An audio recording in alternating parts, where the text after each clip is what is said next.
ever be Nate from Start Playing. Please tell me that's the full name as well. Nate Start Playing. Nate Start Playing. Yeah, it's named after him. Yeah. Nate Start Playing Matthews. It's not his middle name, it's like a hyphenated last name. Yeah. That's Or a nickname. It's like a title. yeah, Nate quote Start Playing end quote Matthews. Yeah. This is his alias legally. Yeah. See, we've gotten top secret information knowing his real name. Indeed, everyone be quiet. This is gonna endgame get stuff. shut Totally down. not live. Totally not We're live. gonna get shut down. I know I know their real last names. I do. Yeah, they're all Start Playing. It's It's a family business. Family business. Yeah. It's quite the family business.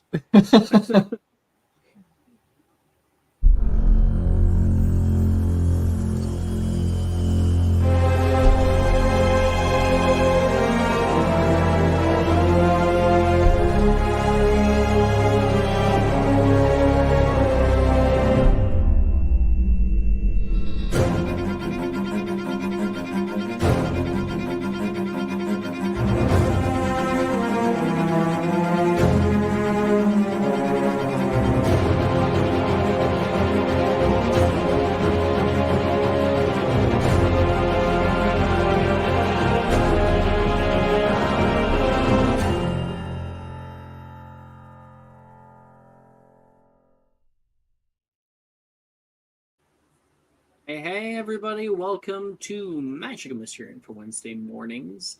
We are starting out session 3, which is really like session 5 or something like that. So 1, 2, 3, 4.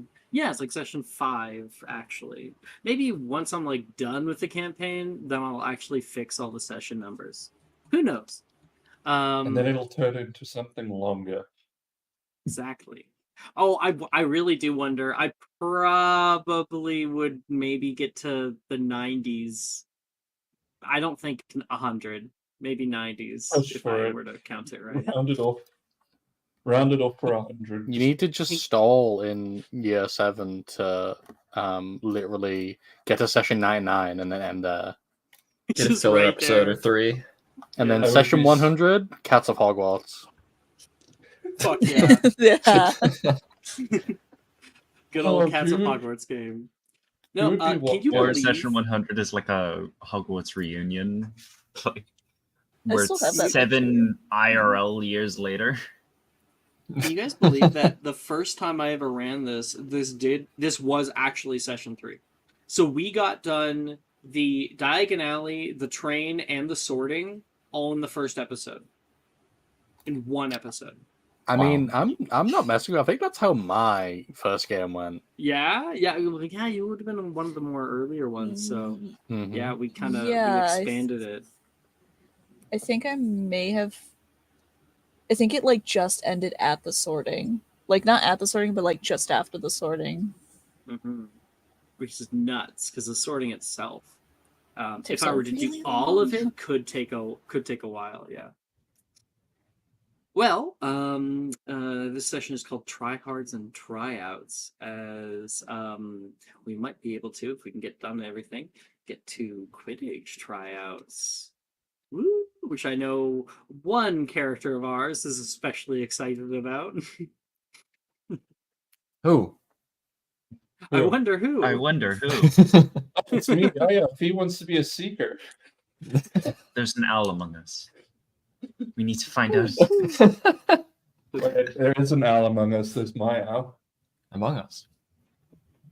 Among Us. Among Us. God, we're all brain dead in the middle of the Oh my god. All right.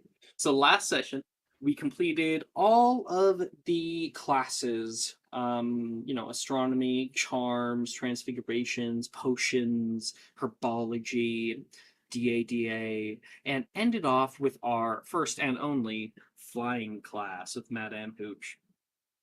But now, as dawn breaks over the vast Hogwarts grounds, the Great Hall bursts into life. You're greeted by the warm, comforting smells of breakfast, sizzling sausages, toasty bread, and rich scrambled eggs. The enchanted ceiling mirrors the sky outside, a canvas of soft oranges and pinks, casting a warm glow over the house tables. The morning chatter is filling the air, a mix of excitement and sleepy murmurs as students settle in for the first meal of the day. Now, of course, this is right after a winter break. You guys would have probably arrived very, very late at night last night. Like, we're talking maybe 10 p.m., would have gotten right down to bed. And this is some of our first times to be able to see our fellow friends. And while some people are ready to get up, midway through breakfast, Headmistress McGonagall stands at the head of the hall. The chatter begins to subside as she clears her throat. She begins, her voice echoing through the hall. There are a few announcements to get to before we return to our meal. Firstly, I would like to remind everyone that the inter-house Quidditch tryouts will be held this afternoon. Those interested in participating should sign up via the posted sheet on the board in the common rooms.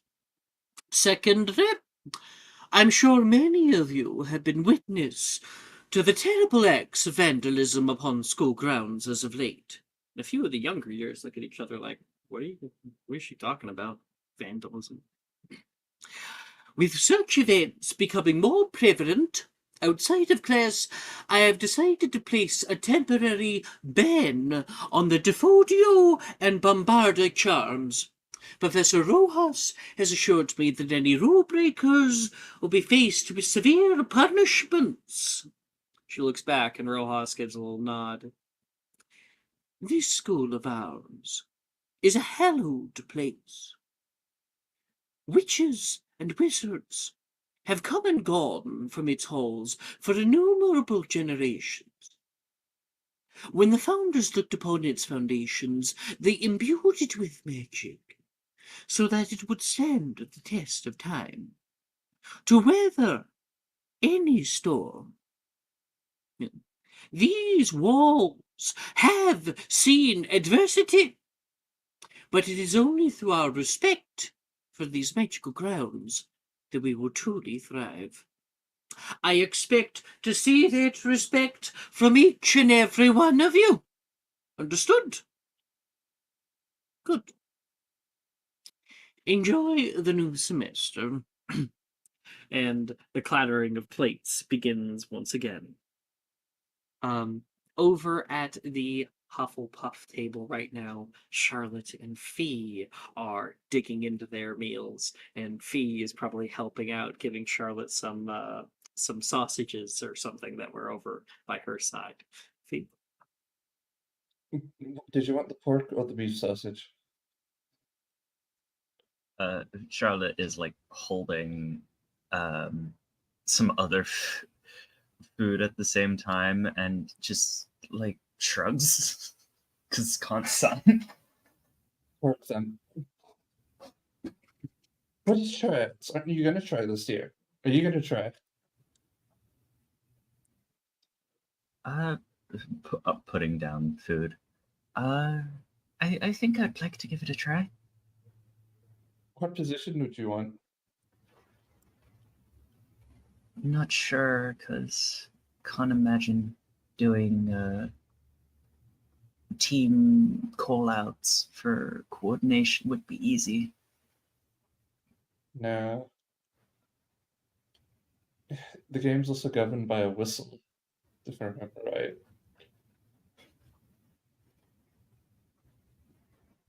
So probably not something that needs to move immediately. What'd you say? Sorry. I just the first Probably not word. something that needs to move immediately. Well, I'm trying. I think Sarah said Across- she was going to try as well. Across the table, you can currently see Morgan and Wilfred, who are trading chocolate frog cards. It's just like Which a little one's context is going out in the background. Where's Rin? Rin is currently not at the Hufflepuff table. You make me a perception check. Sure.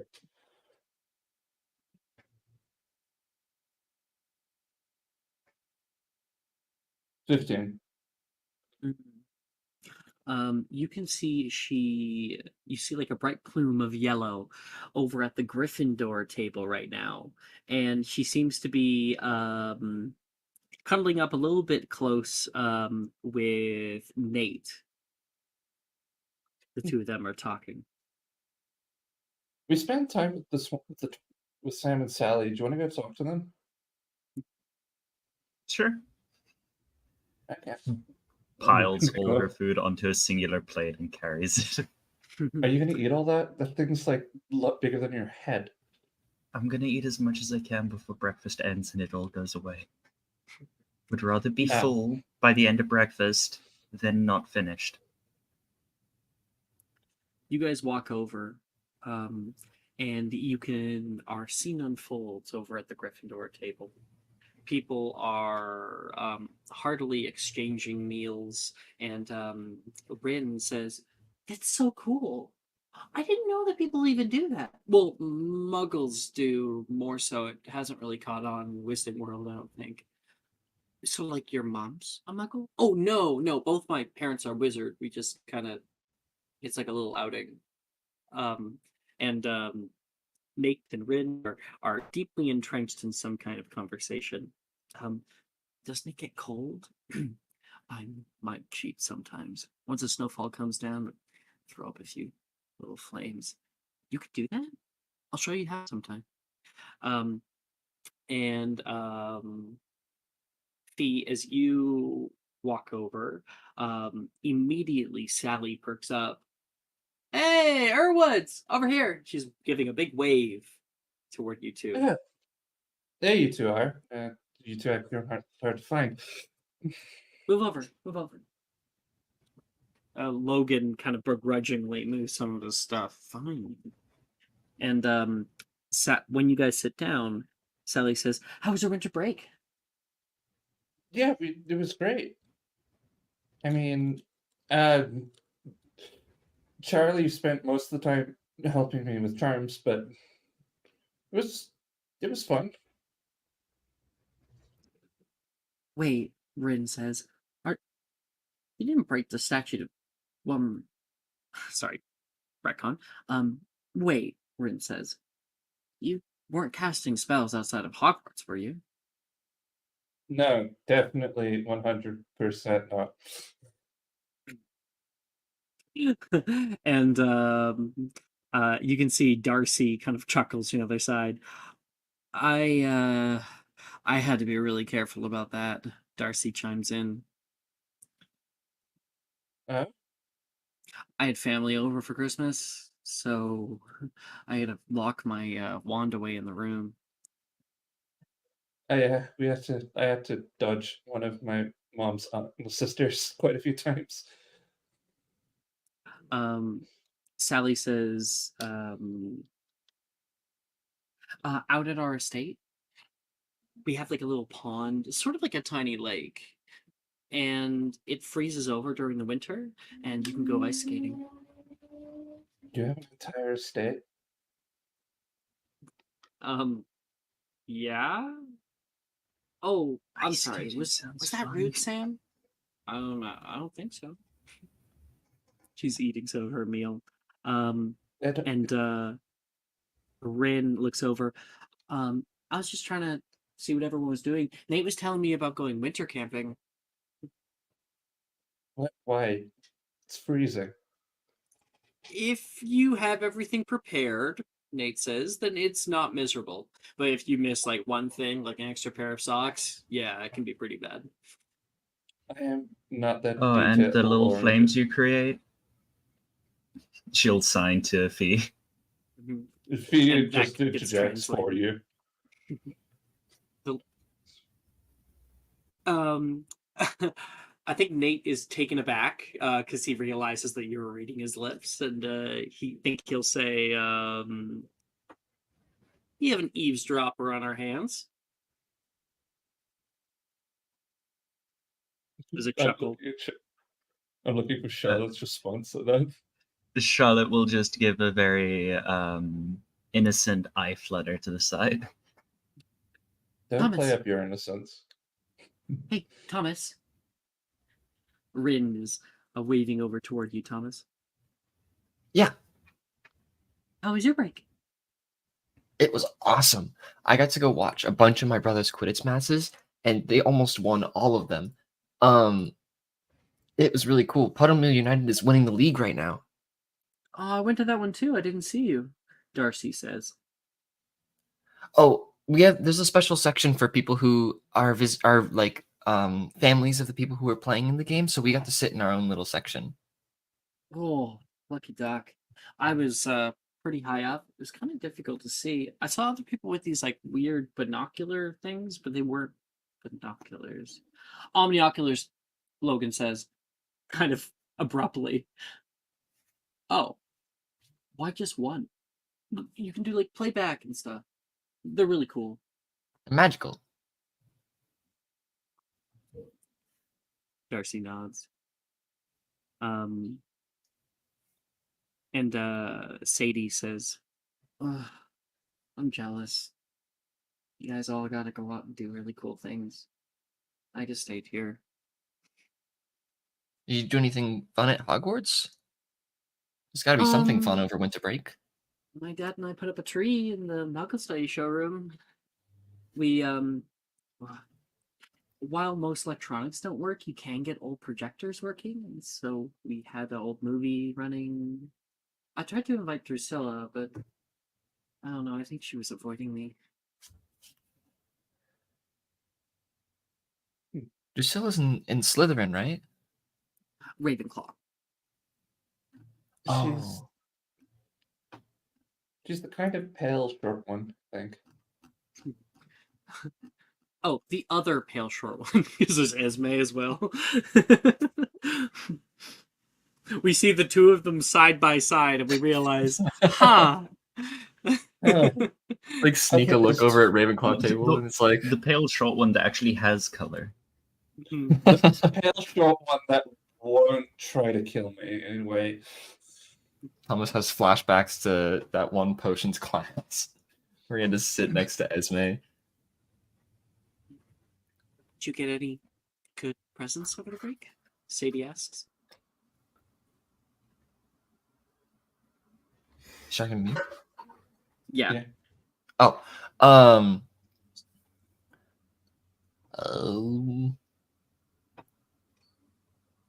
I got to get this. I like ruffled through my the pockets of my robe really quickly. I got this, and I pull a signed chocolate frog card of one of the other like Puddlemere United players.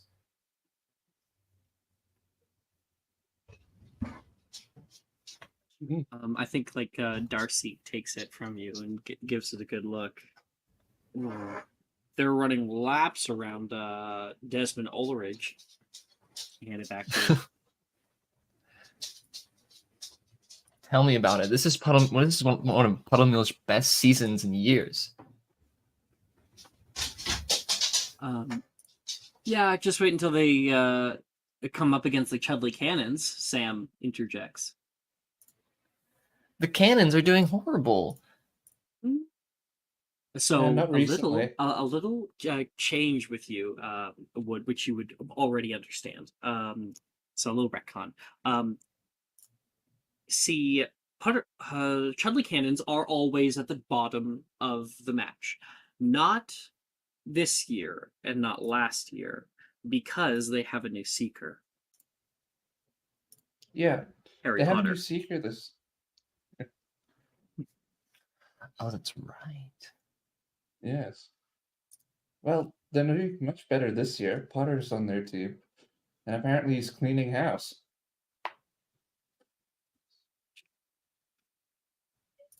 I'm being.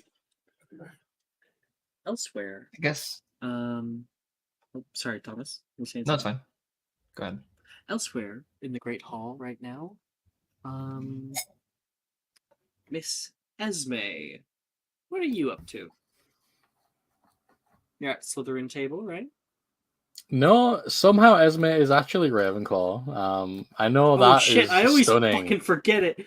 Ah! You literally remembered today that you when you mentioned You Esme did and just- Drusilla. Anyway, Esme's over at the Ravenclaw table right now, and like Reese is going through a new textbook with you guys, like a little thing that he picked up. It's really interesting. It goes over our use of planar astrolabes in expone and expunction. So, is it breakfast or lunch? Breakfast. Okay. So, here's what Esme is doing. She is constructing a way too detailed tower out of breadsticks.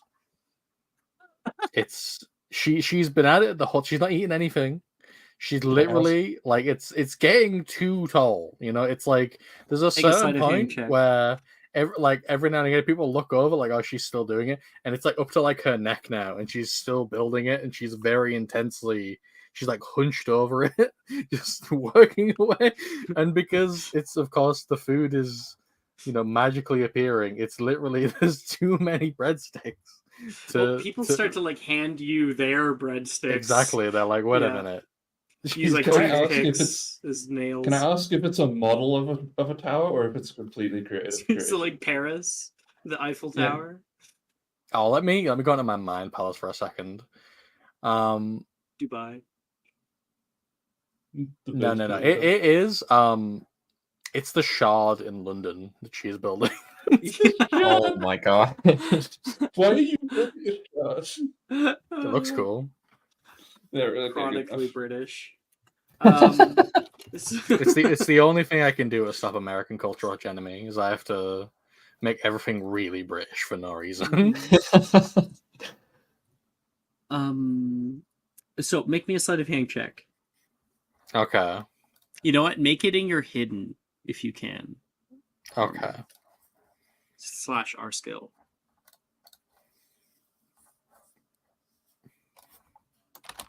This is literally the most excited anyone's going to be all session. This is it right here.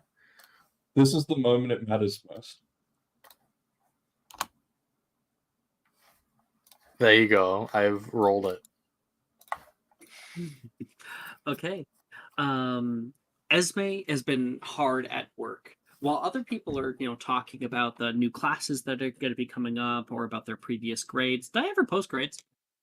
No. Yeah, No, I you always did fucking not. forget. So let me quickly do that. Time to see how bad we did. I'm gonna You're an have to. intelligence master. You're the one who is. Yeah, with a minus like 4 Transfig score. Jess, were you saying something? I'm just gonna have. No, it was just me reminding myself that I'm gonna have to remind you every single time you hit like a downtime to post grades. Yeah. Year 1 dash. Before you leave the call. Always. You just like pester him with ads. No, because then he mutes me. That's what I have right now. Oh my gosh, I forgot Cassian got a troll in Transfiguration. How the fuck? Aurora has a -2 in intelligence. How is she doing that well? Wait, I got 2 What is O's? going on? Yeah. Yeah, Oh my in God. charms and herbology. I have the most O's, and I think I have the second lowest intelligence. Potions isn't even in this list. Potions? Yes, it is. There's Oh. no potions grade. There's no grades there, There's though. no potions grade. Yeah. I don't know what happened.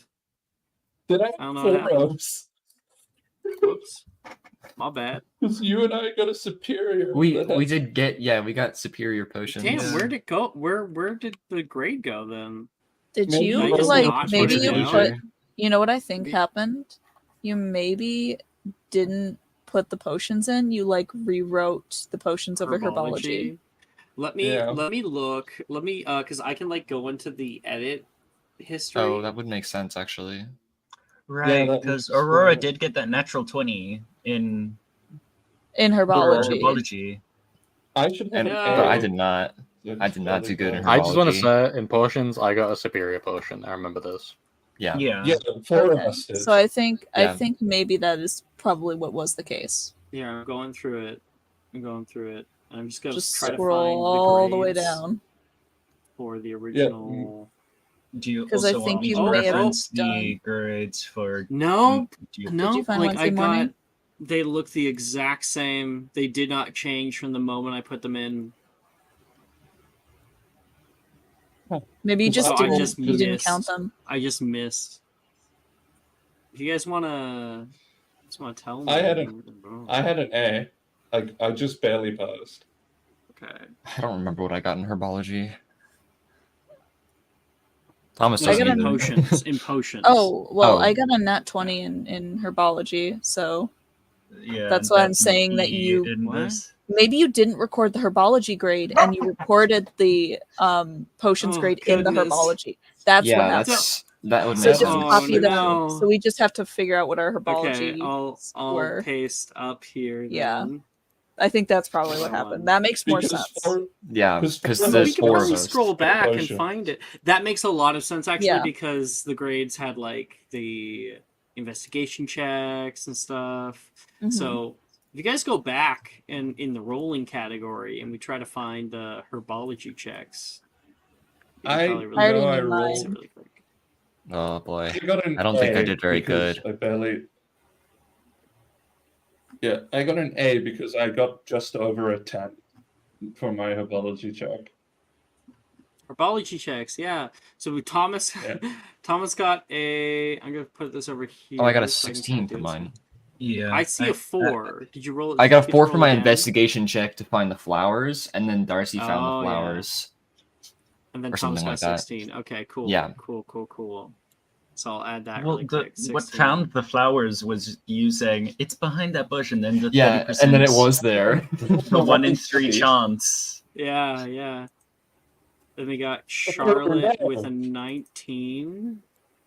Solid. And then Fee with a 2. Did we get to No. reroll that at all? Yeah, we got We 9. Because I got Yeah. just over a 10 in total. Yeah. Okay. So 11 total. And then Yeah, if you got an 11. Aurora got the natural 20. So they That obviously there. get a no. Yeah. And then I don't think we had Esme or Esme. No, yeah, Esme I got a 14. Yeah. And Cat wasn't here. Okay. Let me put this up. He still has Sorry about 3 O's. I'm He still going only has to- 3 O's. That's the most I'm going impressive. to find the rolls I made for the lessons I missed. So, yeah. There. Okay, I'm gonna be reposting here. I'm still Did you surprised. repost with Charlotte's grades for the roles that she wasn't here for? Oh, for DADA and History of Magic. And History the of others- Magic. and History of Yeah, Magic. Yeah. if you can give me those now. that'll help. I've just replied to that message, but I it's can in tell you the Discord. numbers. Yeah, it would be easier just Um, telling numbers. Okay. For History of Magic, my con save was 15.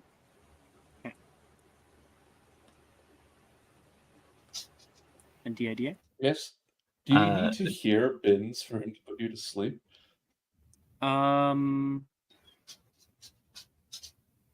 That's a very point. I imagine what happened was the con save is more Charlotte trying to avoid a headache because of how fast Ben speaks and is trying to read his lips. Oh yeah, Like- because he doesn't need to breathe. He just continues. Yeah. He just continues the whole time. So it's Um, less Charlotte falling asleep and more trying to avoid a headache. Okay, all right. So we got an E there. DADA? 2, 11, and 15. 2, 11, and 15. Okay, yeah, so you would be... Oh, dear. So that would be a high or low, honestly. High. So Did you not 2 is double? really... You can't double check notes that one, can you? No. Okay. Yeah. Okay, so you have an A. Passing. Cool. Okay, I'll do it one more time. We'll get these grades in. Sorry. Sorry. final grades. Doodaloo-doo. Doodaloo-doo-doo. Copy and sending in grades. Year 1, semester 1. There we go. Much more complete. I do think it's funny how Aurora had the most consistent grades out of anyone. And B has the highest. Technically has the highest with 3 O's. Mm-hmm. But I don't know how she lacks consistency in every facet of her life, so I don't know how. Just get lucky. It's so that's true. all. The one thing she was consistent in was rolling for her wand stat things, because you always That got happened 2. last time. It happened is last time. legitimately, I can tell you, it is a 50-50. You guys watch Avray. Yeah, Avray yeah, is it's- not you love kind, me too. so yeah. I'm just pointing out that for that whole semester, you only Mhm. rolled the 2. Mhm. no. Hold on. Let me try the D2 again. This isn't gonna count. So if I roll the I'm not saying you're cheating. Don't worry. This is the butt that gives me One. most of my. Okay. Fine. This Just is wait, the- as soon as the this is what rolls gives start you to most of my matter, net points. Avray is gonna like start being mean. Yeah. This is Naturally. Root 5th year. I mean the rolls always matter, guys. Oh, Yeah. yeah, the grades Yeah. Okay, always so- matter. Yeah, grades are important. Anyway, getting back Grades to are it. Getting back to it. The Ravenclaws are talking about their grades for the most part, and this conversation kind of grows and begins to die off as people are looking up at Esme and are aghast at what she is building, using toothpicks as nails and starting to place into walls and structural supports. And Brett has his mouth wide open, and he's the first one to like grab his breadstick and hand it to you as you're like running out. And do you take it, Esme? Yes, but she doesn't look at him. You know, she just it's you know, she takes it but dismissively, you know. The calm calculation of a doctor performing surgery. Exactly, yes. Scalpel. And not after that initial thing, it's not just Brett doing it, but a few other people. Saoirse gets really into it. She's like, "What are you building?" You know, she's really in your face. I feel like at one point Esme turns to her and says, "A building," and then looks back at it and continues her work. Doesn't quite look like any of the towers I've seen. Is it like supposed to be the astronomy tower? No. Oh, It's the more modern than divinations that. tower. Gryffindor tower. Not those either. Ravenclaw tower. Clock tower. She just keeps going with the list, listing nearly all the towers in Hogwarts. The Owlery. And Esme got really good on her check, so it gets really, really high to the point that Esme has to stand on the bench to start getting the top ones. And Aurora, you catch sight of this towering structure. Aurora has been like absentmindedly picking at her food that's all sugar. There's not a single like decent thing on her plate. She That's like catches lumbering. sight of it and then I don't know, transfixed, she like stands up and walks over the Gryffindor table straight to the Ravenclaw table. Doesn't walk around it, just over it. Well, there goes my toast. Yeah, squash fees. Excuse me, toast. sorry, excuse me. Thomas almost spills his drink, trying to move his plate out of the way. path of least resistance. And then you kind of get in there as Saoirse's still continuing with her thing. She's like, "Oh, the head boys and head girls dorms." No. Damn it. Is it like a long lost tower from Hogwarts? Oh, the abandoned bell tower. Was it an Nope. abandoned bell tower? Reese says, yeah. She gives a big nod. Hi, Esme. Oh, you're here. She's got Hello. that down. I'm Oh. here. Oh, that's creepy. What you building? I'm building a tower. A as of yet unidentified tower. As she looks at Saoirse.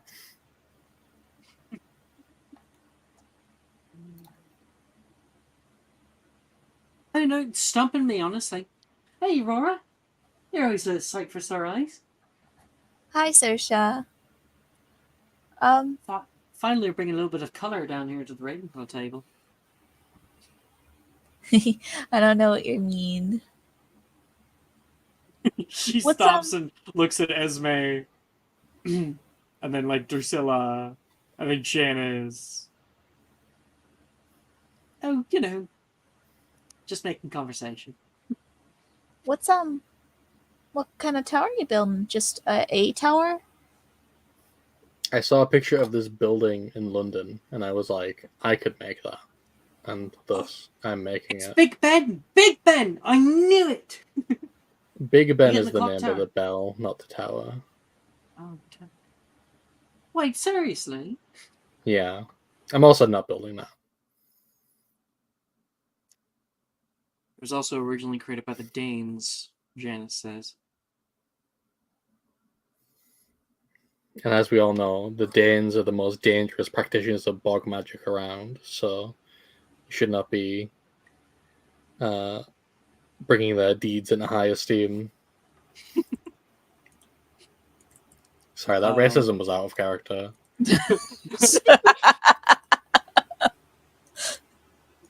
It's completely out of character. That was just me being racist. Funny enough, there's not a single Ravenclaw who is Muggleborn in our year.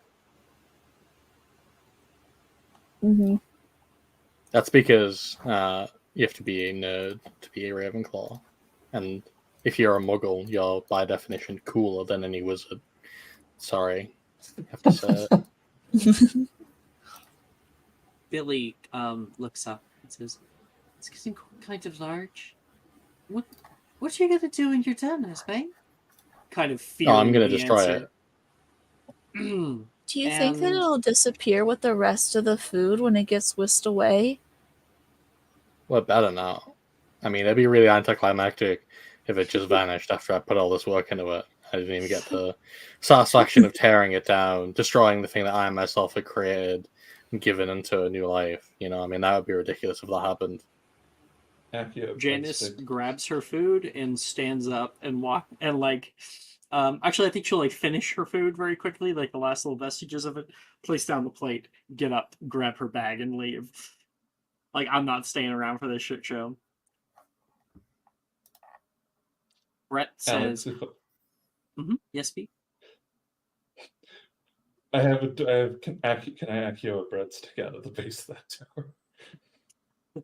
Well, we gotta let Esme be the one to break it. I mean, I don't Her- mind out her of character if you creation. do that. I think it's You don't funny. mind Itzo? All Yeah. right. I think that'd be all right. really funny. So Esme, It's like a she's up Wilford on her- move. She's up on her tippy toes.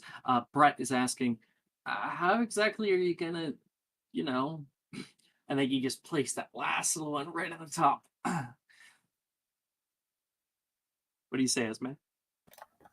All right, finally, my life's work is complete. I can finally feel some satisfaction. Oh, jolly good then. Saoirse says, like, happy that you're showing some kind of emotion. And then Fee. Aurora, sensing danger, kind of steps to the side. Sensing danger. Love that. Yeah, you give like, I have a feeling. Take a step to the side. Fee, you cast. Accio on a.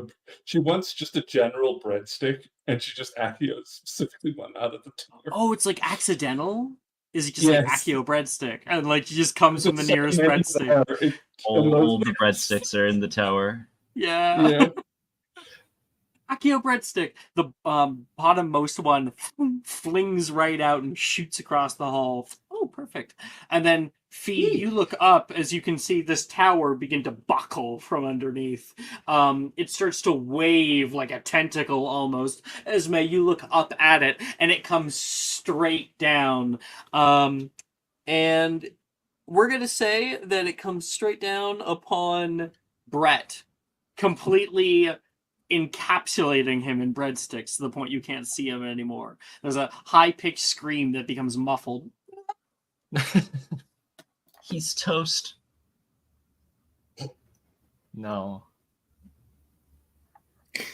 Okay, so I think Esme, like as it's happening, she's just kind of staring at it in like utter shock, and then when it all comes down, she just like literally like just stands there and like dissociates like completely. Like she did not even acknowledge that this could happen in her purview. She's like frozen. This is all Bush's fault.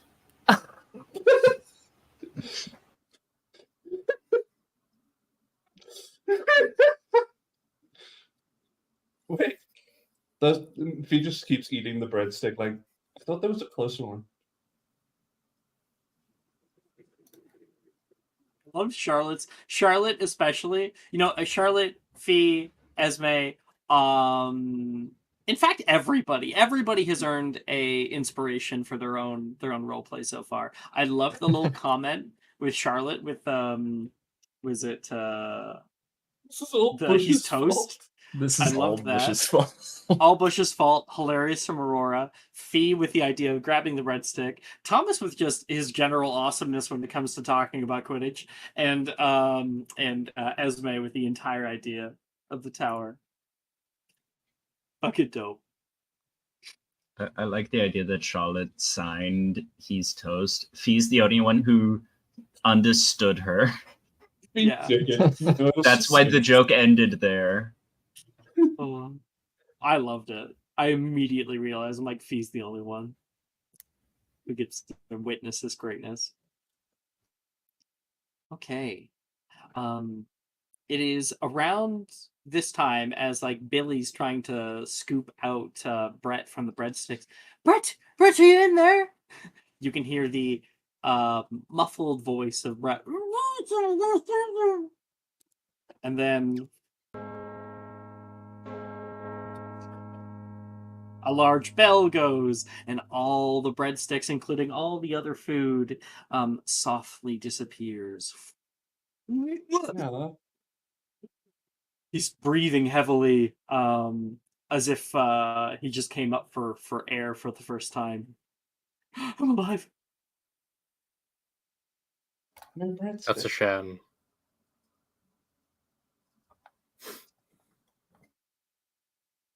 Fee half your breadstick because you already ate half of it. Disappears in your hand. Yeah, that's my breadstick. Aww. My No. breadstick. See, Fee, this is what I meant when rather finish breakfast full than not finished. Yeah, how close did Charlotte get to finishing her plate? Oh, she didn't need to finish her plate. She was already full. That was the whole point. She grabbed too much on purpose. Ah, yeah. So you had something left over, but the mound of it was mostly eaten. Yeah, she had enough so she was full, but in case she wasn't, there was more. She didn't need to waste time grabbing more food. She's kind of slightly ignoring you. It looks like she's going through the trauma of her first breakup.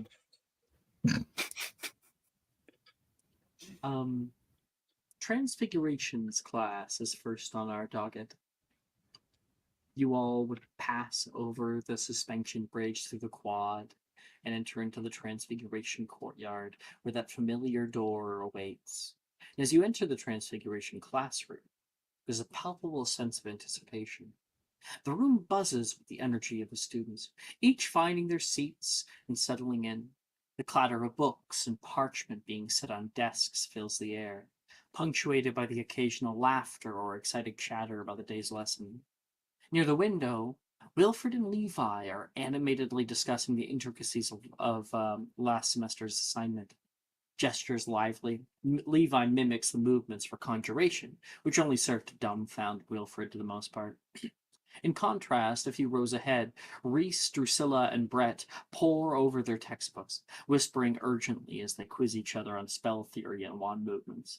To the side, Sam and Sally are engaged in a hushed conversation, sharing gossip. Amidst all this, you find your own seat, as Professor Dildero walks in from the back of class. "Sit down, you bunch of animals." "Wilfred, why are you sitting at your desk? Are you a monkey?" No. Do you want to be?" Wilfred sits down, and Dildero takes his place at the front. We have new Dildero art. Ooh. Do you think I should show it, Jess? If you'd like to show it off, yeah. Mm-hmm. We have him with his proper purple jacket. You finally did it. Mm-hmm. Well, Maya did. All props Yeah. to Maya. The new edits were made. Lore accurate Dildero. More I'll accurate. pin- There I'll pin he this right here. is. Biblically accurate, Dildero. You should be holding a beer bottle then. I was gonna say, I'm noticing a distinct lack of alcohol in the background. He definitely looks. It's because like it's he's not drinking. his. It's not where he stays. Oh, that's true. Yeah, this is his classroom, not his office. Yeah. His room. Oh, come on, he doesn't have something in his desk. Well, if it's in his desk, how would we see it? He definitely keeps a flask in his like jacket pocket. Oh yeah, He has at least 3. 2 of which are empty. Already, it's like 9 a.m. Yeah, 2 of which are empty, 1 in case of emergency. he's He's not 2/5 that deep desperate. into a thing of whiskey. Now, last semester we covered the basics of transfiguration, touching on properties of transmogrification. Using what we've learned, each of you in turn will be showing me that you can put those skills to the test. In front of you each are raw pieces of silver ore. And you look, and sure enough, on your desk, there are these odd little pieces. Simple, small, non-flammable, he says, looking toward Charlotte. I want each of you to transfigure them using Veraverto on page 153 of your textbooks into this, he pulls back a cloth on his desk, ornate jeweled goblet. Now, why might we be using silver ore instead of, let's say, a blade of grass from outside? And And Oh, And that's Charlotte first for the D4 History of Magic check. I want to see if he says something stupid.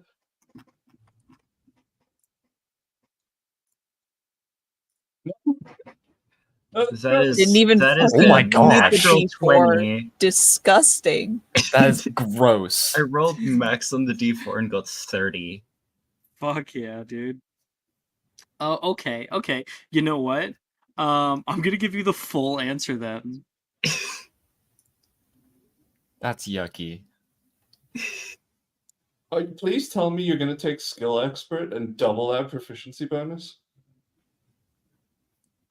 Look, there's so many things I probably want to take, but skill expert's up there. Oh wait, It's a good yeah. feat. So Fee obviously would be translating for you the moment that you open your mouth. So just have that understanding that Charlotte's not actually speaking. But as he looks over the way, Charlotte's hand just like jumps straight to the sky, and Dildero looks a little taken aback. Miss Irwood, the left one, not the right one. Charlotte, I think you are. It is Charlotte, right? She'll eagerly nod. He's still getting to know you guys. Flamel's law of equivalent exchange dictates that one cannot make something from nothing, and along that same line cannot create value from worthlessness. The item you choose to transfigure into must be of an equal or lesser value than the item you have. That's precisely right. 10 points to Hufflepuff. And you immediately can hear Wilfred go, woo! Really high pitched. And he cocks his head toward Wilfred and goes, do you want to minus that by 5? No, sir. Hufflepuff is now in the lead. Your silver ore is exactly the same value as this goblet, just as Miss Charlotte signed. Exactly the same value, making it difficult to use the most of your magic. Now, I don't expect perfection, but I do expect results. Go ahead, show me what you can do. And everybody is going to attempt Vera Verto. Is there anybody who already has it locked in? I'll take that as a no. Everybody can do Vera Verto. I got a nat 20. Negative modifier. Woohoo! Nat 20? Oh, cool. Nice.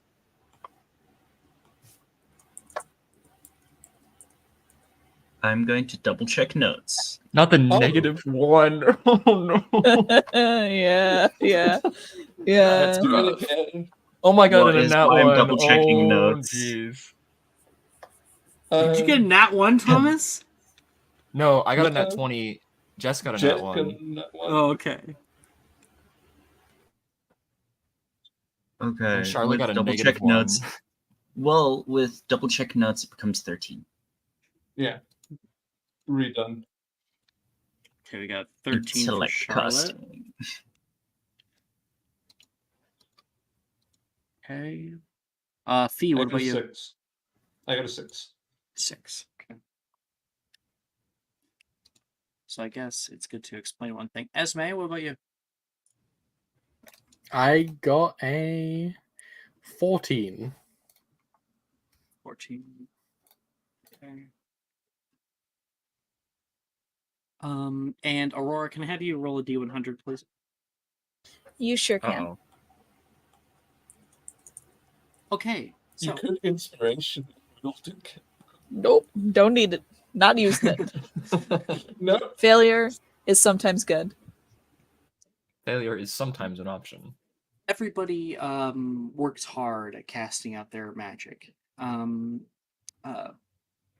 Fee, can you remind me what you got really quick? I got a 6. You got 6. Okay. So people like Fee and Charlotte, you guys are trying out Araverto. And Charlotte is trying to very quietly whisper Araverto. And the goblets in front of you begin to the silver ore in front of you begins to morph and shape into something that sort of resembles a goblet, but more so just looks like melted molten metal. And Charlotte, yours begins to heat up the desk so much that there is a bit of smoke that is coming from the base of your silver ore. And Dildero said this wasn't flammable. Yep.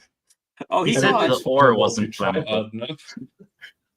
Meanwhile, Esme, you cast out Veraverto, and your silver ore twists and pulls until you can see it start to take form. The color of the silver starts to change into a gold, and you can see striations and little embossments that are starting to be detailed on the outside. Even tiny little gemstones. It looks similar to the one up at the front, but never 100% alike. And it looks like you were able to get most of it. Professor Dildero's walking past. He looks at yours and nods and sees fees and just kind of gulps and keeps walking. And then he walks past Thomas, who gets it, he is like reading his textbook and has not yet attempted. Looks down. Mr. Wood, we are in the practical portion of class. Oh, right. Sorry. It's okay. What are you reading? Well, right on topic, it looks like. I didn't. I was just reading over this thing about the value again. I didn't know that this. I guess this lump of metal is the same value as a goblet. I mean, who determines what the value of the spell is, or the object is for the spell to work? It's not so much about a monetary value. It's an elemental value. So certain elements take more energy in order to create. Gold, silver, these are created in the heart of stars. Meanwhile, sedimentary rock, quite simple. What was that? Oh, sorry, that was background noise. Okay.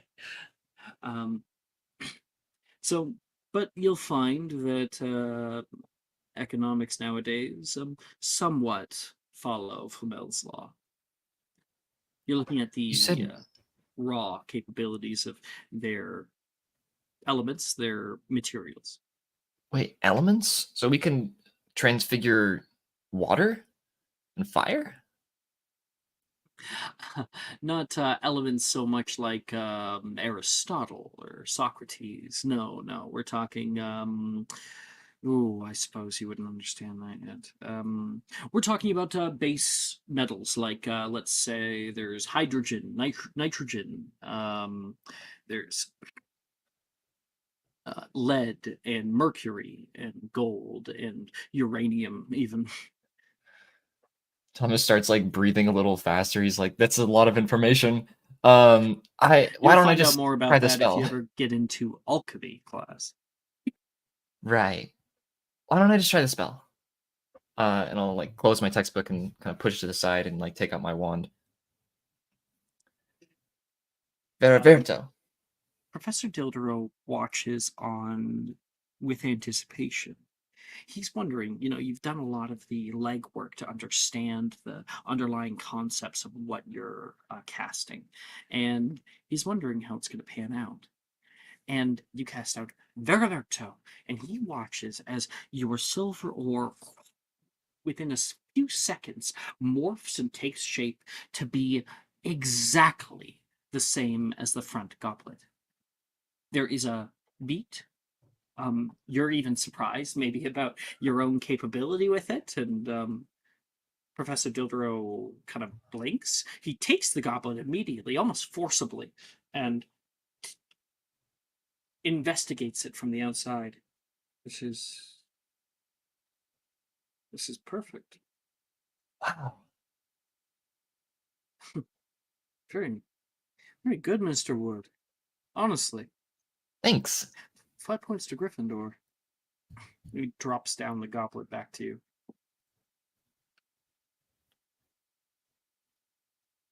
I'll like pick up the goblet and like look at it from all sides, like turn it upside down and like try to find like just to like understand how did this silver block become a cup. And it's completely lost on Thomas, the semantics of the spell. And so something that is lore-wise that you're going to learn, Maple, is that transfiguration, lore-wise, is best done when somebody has a very clear understanding of the intricacies of the magic itself and the it's called conceptualization. So the better you're able to conceptualize it in your head, intellectually and imaginatively, you're able to transfigure it better. Oh, okay. Aurora, what did you get? A 20. Take a look. Oh, here we go. Mhm. Fireball? Jess? Fireball? Fireball. Yeah, so you cast out. What do you say, Aurora? I think she may have just like I think she may have just like misread the spell. Vererto.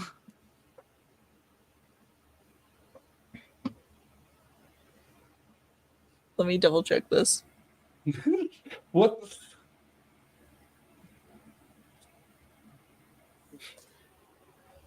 Verto Vera. Verto Vera. You cast down, and your wand, you like bring it down, not with the correct wand movements at all, and kind of smack your desk, and there is a high pitched crack sound, and in a moment, coming out of your desk, you can watch on as seagulls begin to pour out of some small portal that you have created. There is a flock of them. We're talking nearly 100 seagulls in a matter of a second. Squawking everywhere all around, slapping into people. People are screaming. Books are being flown off to the right, and Professor Dilro is overcome by the amount of bird shit that is now covering everything. I have created life.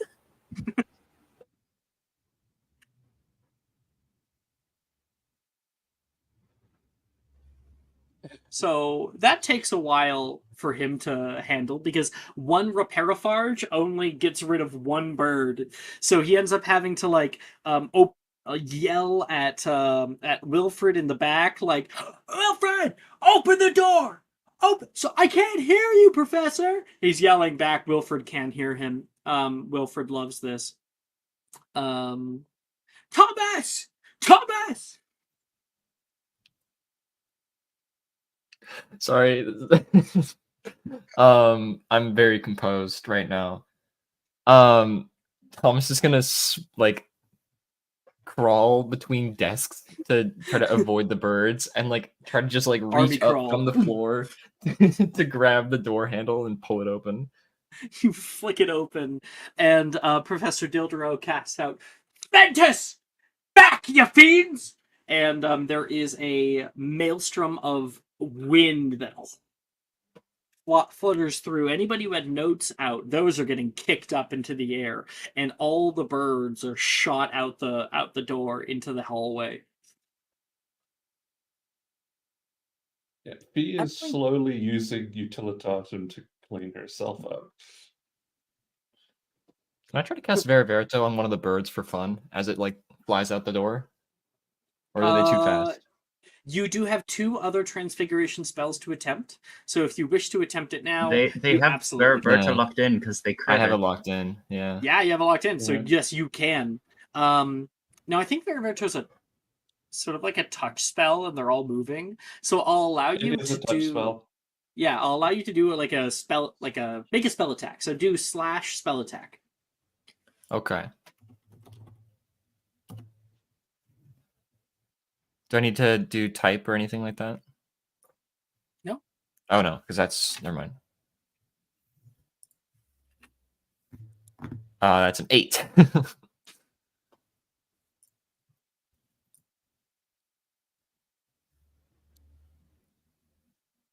8. All right. Yeah, you're like Veriverto, and you flick off onto one of them, and there's a smaller little seagull that gets caught up in your blast, and it turns into a small rock, and then the ventus that is immediately cast means that it in rock form goes flying as far as it can through the door, and it smashes onto the back wall. There's a slight crack to the rock, and then the bird reemerges. And you, Mr. Wood, get to learn a new concept, and that is any damage to creatures that are very, very toad reverses the very, very toad. It's like polymorph. Mm-hmm.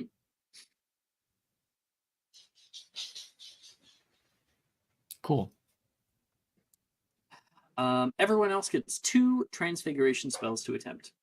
Let me know when you're ready. Did that count as one of my attempts since I had the spell locked in?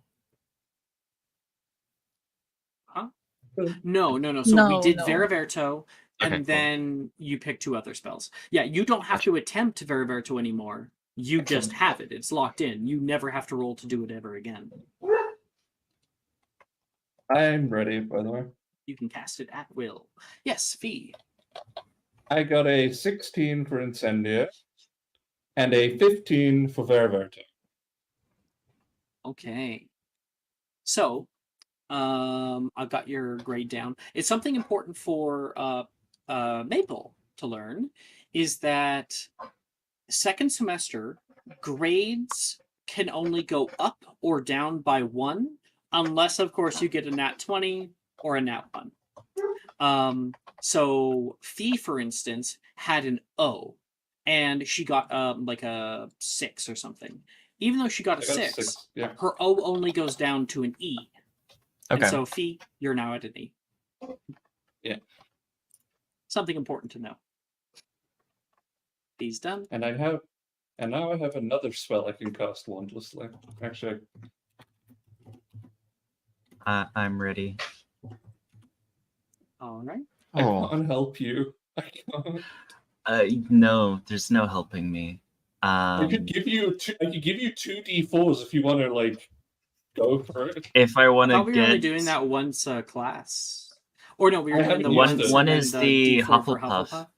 Yeah. Yeah, and one is one is a guidance. Since they're 2 Yeah. separate sources, they can be stacked. Yep. So if you Okay, want to go for it in a spell, do you want it? Yeah, let's. Take it. This will hopefully be applied to Incendio. That takes it to 10, which still fails. Still fails by 1. Yeah. But that might help your grade. We'll see. And then Charlotte? Aqua Magic for 15. Okay. 10, 15. this is horrible news. Yeah, so you had a D last semester, so you now have a P. It's gone up. Amazing. I can go next. All right. I got an 8 on Crenus Muto, Uh-oh. and I got a 7 and then a 2 on Incendio because I burned my inspiration. A 7. Okay. All right. So you had an A. I would have put it down by 1 to a P, and then you had an O, which puts it up by 2. You have an E overall. Fantastic. And what were the spells again? Because yeah, you're a newer player, so I'll go over them with you. The Crenus Muto, the haircut spell, Yeah. and then Incendio, which is the Well, I guess you Fire. failed both of them. So I did when fail both of when them. you So cast out Crenus Muto, and I'd like you please to roll me 1d22. Wonderful. 1d23.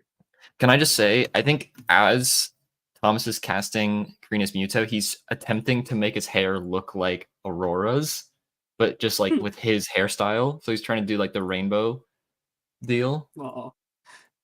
I don't know if that'll affect. You said D23?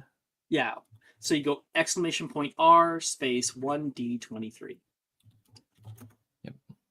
That's a 6. Okay.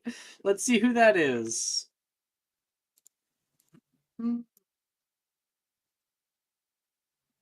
Sam.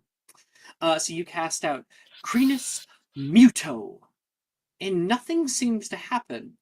And then from your right, Sam turns over toward you. Whoa. She looks like she had some kind of weird a tingly sensation down her back or something. Did you feel that? She turns toward you on the other side of the aisle. And you look at her, and she has no eyebrows. Oh, no, I didn't feel anything. Huh. She goes back. Tries to like cover a laugh. Yep. So she'll have no eyebrows until someone tells her. And then when you cast out Incendio, because you got close but still no dice, you got like a 7 or something, right? So you cast out Yeah. Incendio, and there is a tiny little spark, like a crackle, that comes out the tip of your wand. Sort of like a flint and steel, but no fire. So it's also important to remind you, Maple, that these spells that you failed in class, you can now attempt outside of class. Cool. Because you're not able to attempt spells that you outside of class that you haven't attempted in class. So still a little boon there. Okay. That is Thomas. Still got Esme and Aurora. I'm going to do Incendio twice, which Okay. means I will get an natural 20 right now. Oh yeah, now you have to pick another one.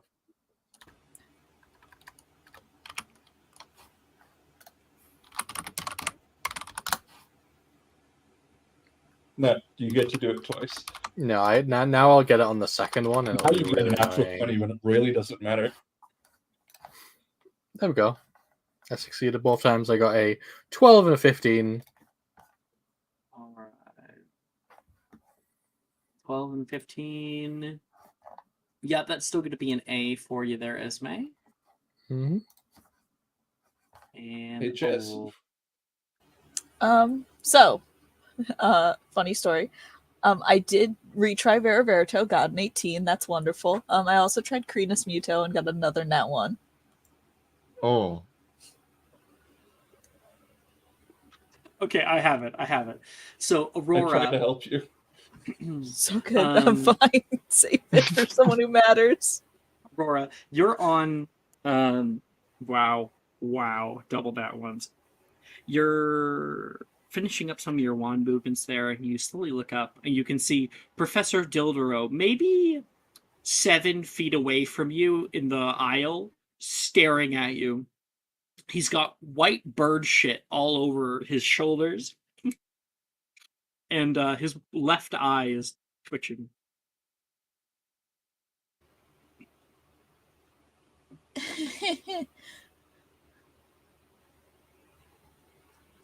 No, go ahead. Go ahead.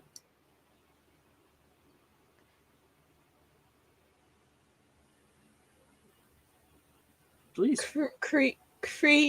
Cretus Muto. Well, first you would do the Veriverto, right? Oh yeah, Vera Verito. Veriverto.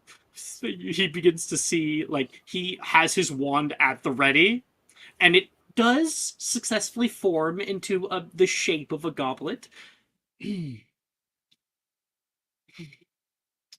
Better. Definitely better. He She, goes like, to breathes clean a off sigh. one of his shoulders, and while he's doing that, you go to cast. Cretus Muno. He hears the mispronunciation, and you guys, Crenus Muno, and when you tap down with your wand, there is a sudden explosion of flames, like a fire tornado right on your desk. Nope. He immediately, within like half a second, casts out Reparafarge, and the flames are snuffed out in a moment. He's breathing heavily, like.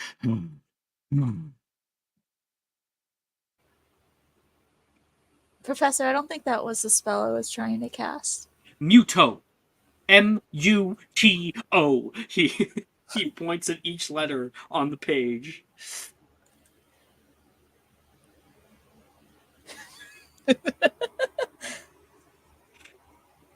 Aurora, can't you already change your hair color? Oh yeah, that was kind of useless for me to do.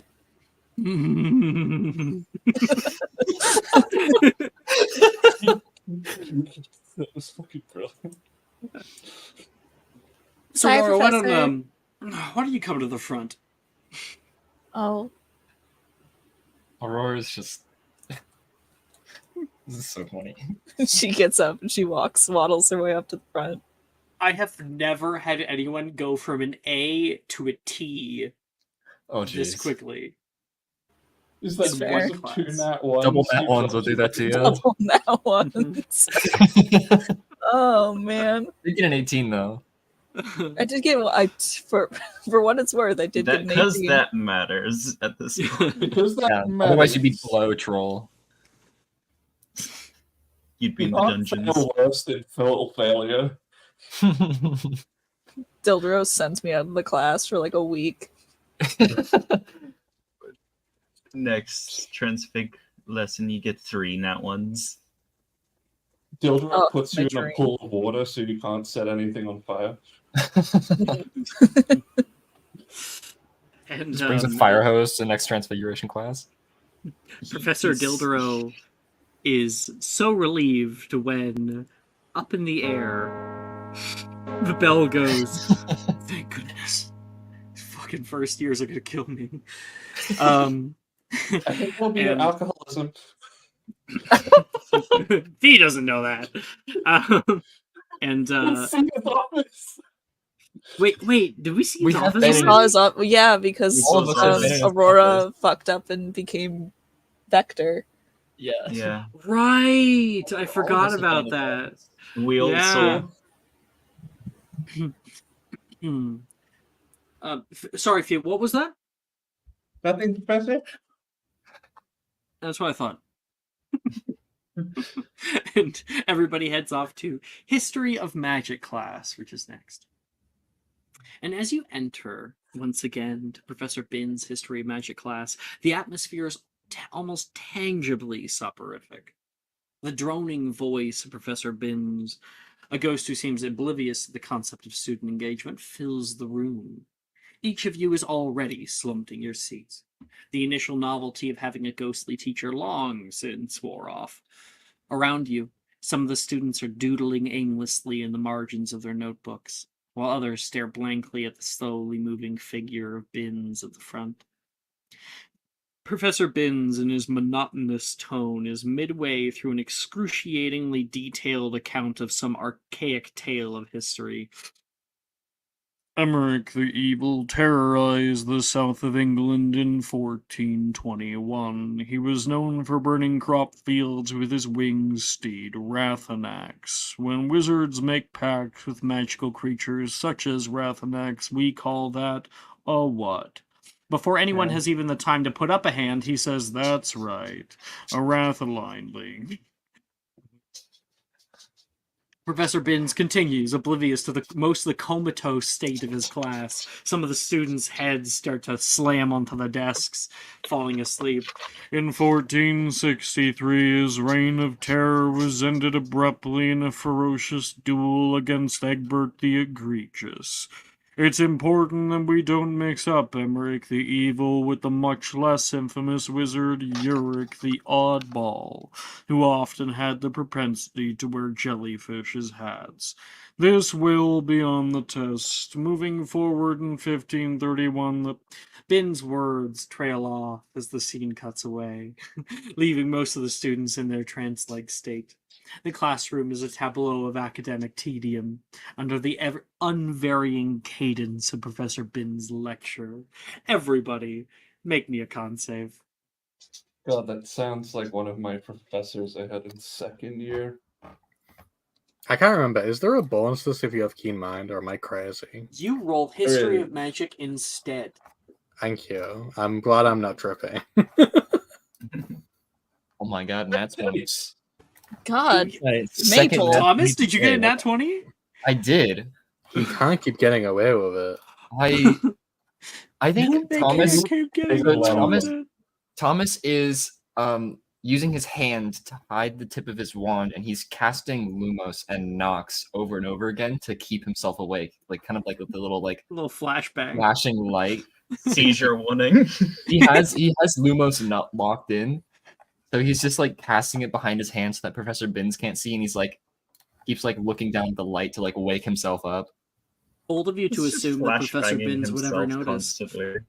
Yeah. You can never be too careful. Thomas, that's an O for you. Nat 20s. Let's go. Okay. Who's up? I had guidance for that, so that's a 17 total. 17. Okay, that's an I E. also got 17. Ooh. Oh wait. Oh, Fee, you got the 17. Yeah, that's a P. Congratulations. Yeah. It goes up. Charlotte, you also got 17. You get to keep your E. Esme. I got a 13. History Magic. 8. And Aurora. 10. Ito, you are aware that History Magic is rolled at advantage. Did you do that? No, I didn't do that. Yeah, See, yeah. this You is know, we that- gotta write it. We gotta write this down sometime. Yeah, History Magic checks. So are you done roll at the same advantage. thing. Not that it mattered anyways. Oh, great. Okay. The whole Aurora, what'd you do? 13. So you just roll a 13 anyway, because Jess? 10. 10. Okay. Go down to an 8. All right. Everybody but Fee is passing the class, but Fee, you do learn about Emmerich the Evil, Uric the Oddball, Egbert the Egregious, and Rathanax the Unrelenting. Okay. His winged steed, which was a dragon, by the way. He's one of the only known dragon riders. Which, Thomas, you'd probably find hella interesting, seeing as you got a nat 20. You learn all about that. Honestly, yeah. Thomas not only- is thinking to himself, dragon raiding is not all that different from Quidditch. Not only that, Thomas, Dragon Quidditch. but Emmerich the Evil was one of the first to create a few different spells. Let me see here. Oh, right. Okay. No, I'll tell you something out of character because this would not be talked about in character. Emmerich the Evil is one of the wielders of the Elder Wand. So, wait, Dang. Maple, wait. Are you the new player that hasn't watched Harry Potter very much? No, I've watched Harry Potter. Oh, okay, I know, cool. I know So, yeah, the he's Harry one of Potter. the wielders of the Elder Wand. And Egbert the Egregious beat him in a duel, and Egbert was the wielder after him of the Elder Wand. But this is all out character. Yeah, this right? would not. Yeah, that's out of character. The Elder Wand is not a. While we know it's real, the world doesn't. It's just like from the a story. whole thing. Yeah, because you got to The think Tales about of like, Beetle the Bard.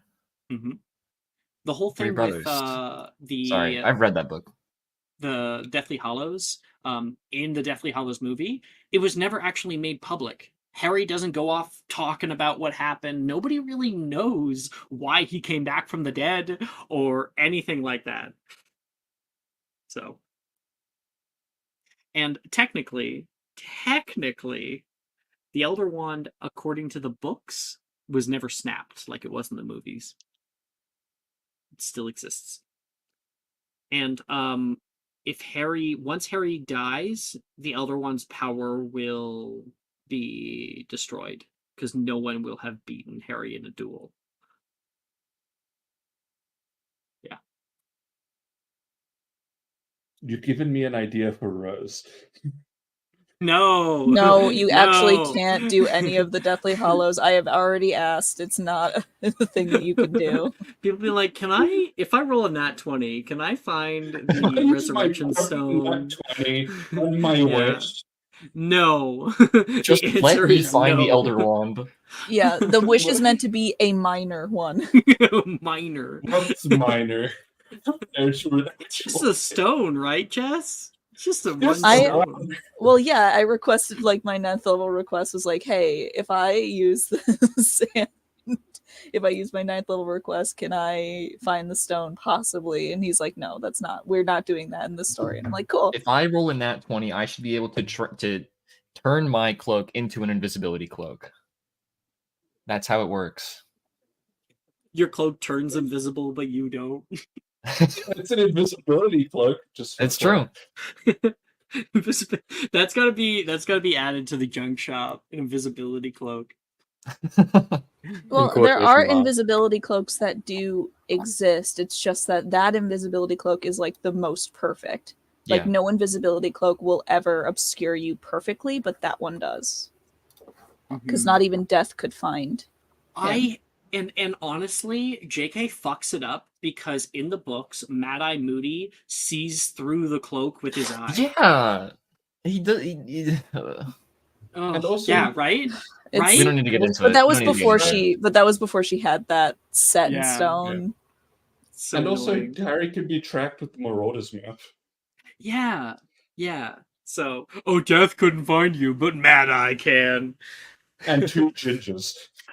Death didn't have a magical eyeball that just pointed wherever it wanted to. Yeah. Whatever. Pretty sure Death could if they wanted. I'm Okay, pretty sure so Death is our a next natural with class 5 eyeballs. is Defense Against the Dark Arts. As we enter back into Defense Against the Dark Arts classroom, you're immediately struck by the vibrant energy that Professor Rojas brings to the space, which we have new Rojas art. Oh my gosh. Yes. Oh, I just got new bins art. It's Oh, perfect. jeez. How did she Is- do that? Oh my goodness. A technique you can use is in painting, which is where you regenerate a spot of an image with high specificity. It's how I do Here. the clothing on my characters. Look at our first time ever having bins art. That is so Oh my perfect. gosh. That very much matches the image that I had in my head. Right? That's great. Oh, Maya! Everybody at Maya and tell her how much you love this, because I can tell her on Friday. she needs all of the encouragement possible because she's doing such a good job. Damn, why is Bins kind of... Don't even. A Don't Vince Don't DLC? do this. Vince DLC, maybe? Stop No. it. The Friday Oh, night already has you guys enough aren't ready. Vince interactions. You guys aren't ready for the older Wilfred art. No, we're not. Does he get? No, does they're he not do ready for enough the older lumbar? Macy art. Oh, I this love is Macy. about to be a influx of people romancing Macy.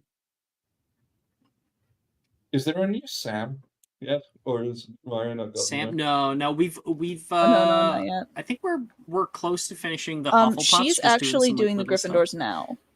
Oh, yeah, so. But she's finishing the Hufflepuffs first with all the edits and then continuing on. Mm-hmm.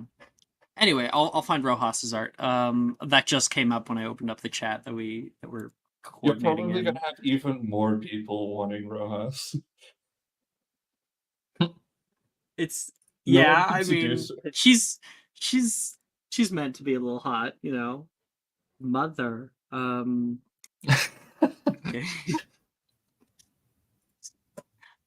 Here's Roja. Uploading. Yeah. Mm-hmm. Yeah, yeah. There's Professor a reason. Rojas. Woo! The walls are adorned with colorful posters depicting various defensive spells and famous duels. There's an aura of readiness in the air, and Professor Rojas stands at the front, her eyes sparkling with enthusiasm. Last class, we delved into some pretty complex defensive spells, she says, her voice warm and encouraging. I saw the determination in each of you.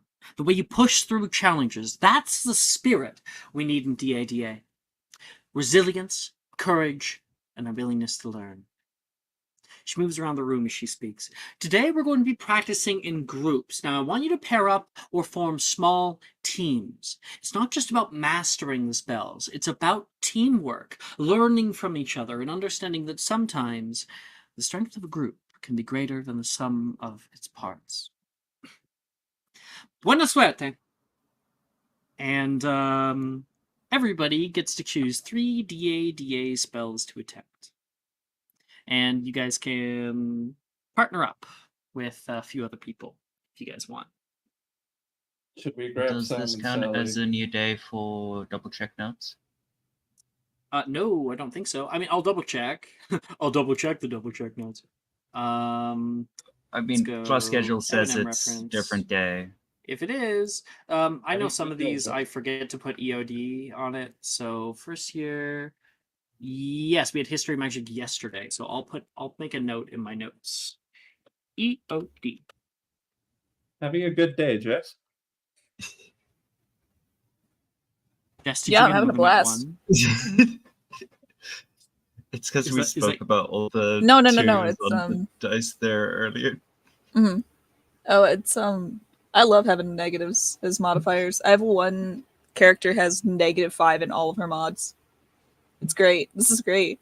What character is that? Um, I need to study them under a Rhiannon. microscope. Ah,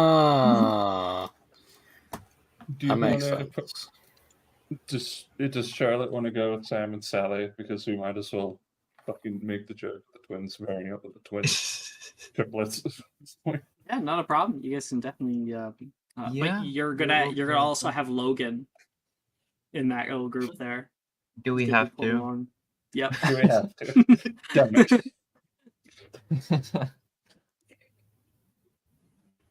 Okay, I at least know. So we know Fee and Charlotte's crew. What about the rest of you? I would like to partner up with Darcy. Totally.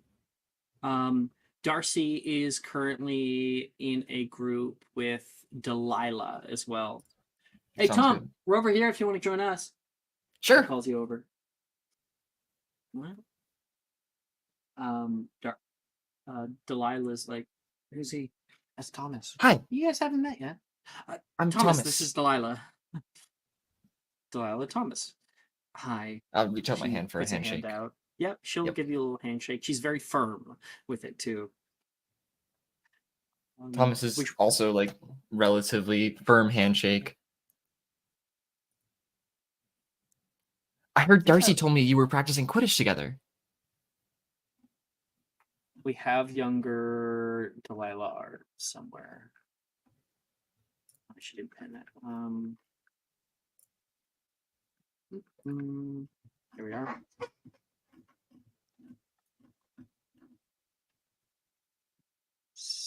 Sending in discussion. What did you say? Oh,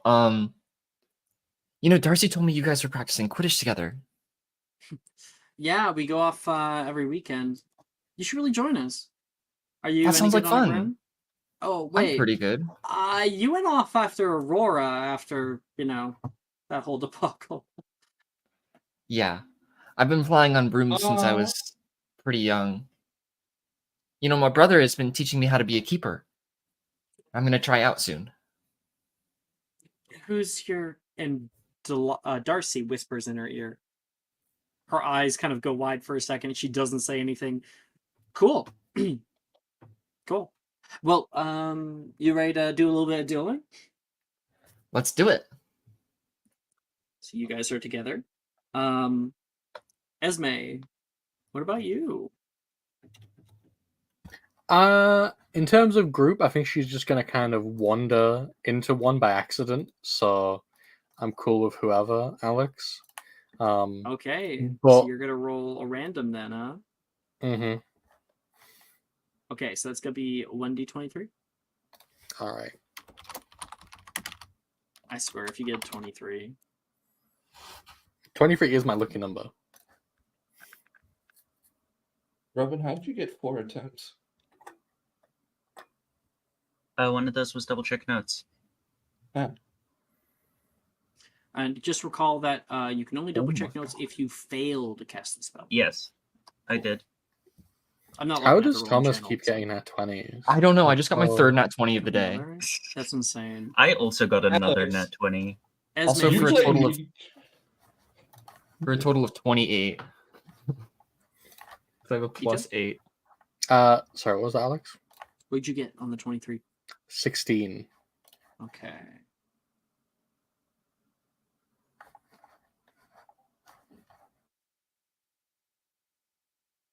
That's Drusilla. Oh god.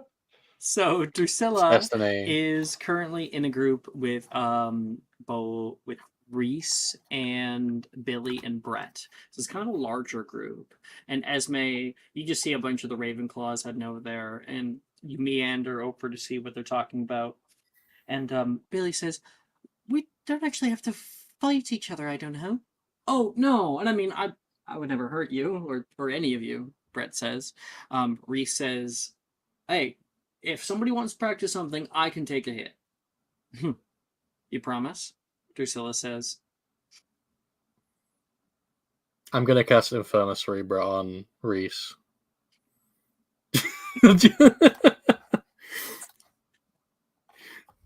Some would say wordlessly. We don't have that ability yet. Well, wordlessly before saying the words Inferno Cerebra. Oh, neat. And I got a I'd nat love to get 1. that roll. Fuck nat yeah. Wonderful. So, like Reese says this, and Brett says, "Hey, man, it's okay." He puts a hand on his shoulder, and you cast out Infirma Cerebra, and instead of it hits Reese, but instead of it going to him, it like travels down the arm of Brett, and you see him kind of zap.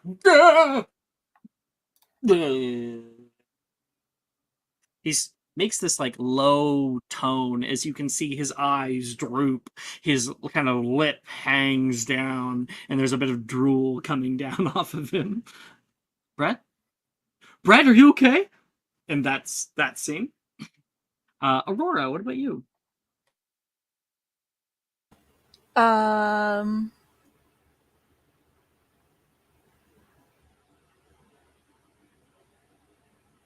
Put me with.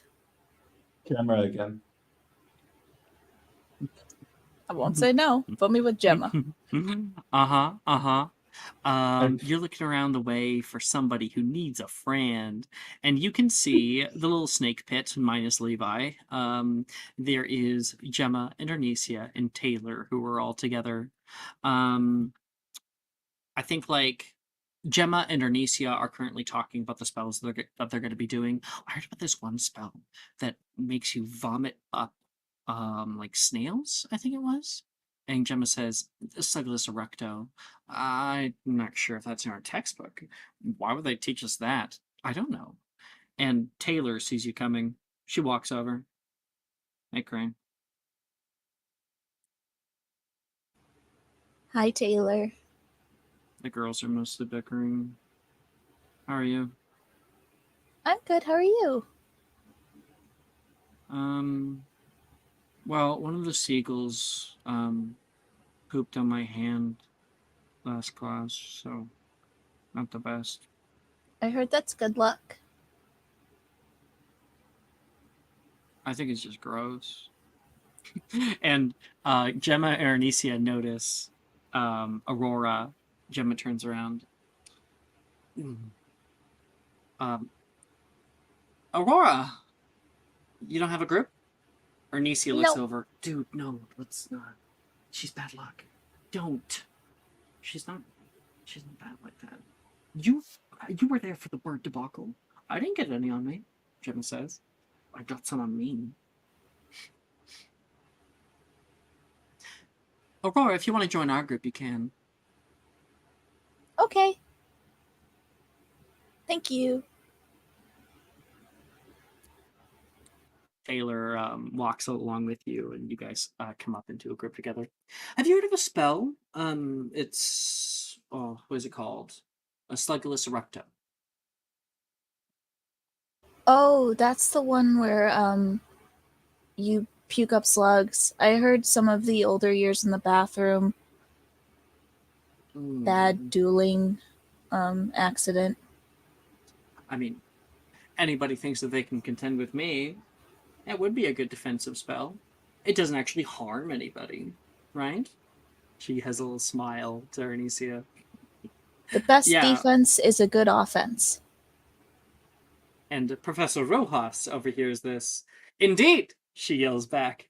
Oh, girls, having a little bit of inter-house partnership. Always appreciate that. Always appreciate that. What house were you in when you were in Hogwarts, Professor? Oh, no, I went to school in Castellabrucho. Where? That's down in Brazil. But I'm Colombian, but it helps out all those countries down there in South America and some of Central America.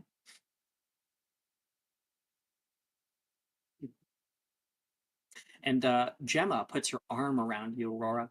Oh yeah, you know us. We're all about bringing in people from other houses. I like the Gemma color lays it on green. thick. And your hair changes color. Does it change to green or does it change to something else? It's like partially green, but it also like I think she like it unconsciously shifts to like a ginger color that matches Gemma's. Like it's like ginger at the root and then like it fades to like a green.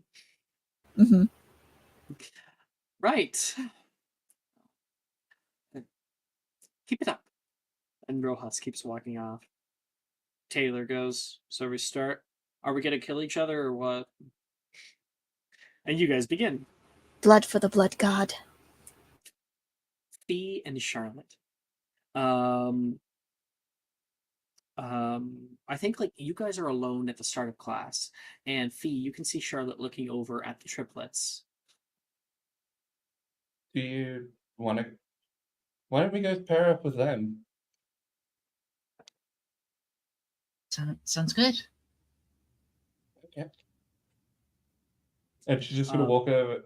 Sam, Sally. Stop putting your dirty socks up on the line. That's for pants and for shirts. We can't keep doing this.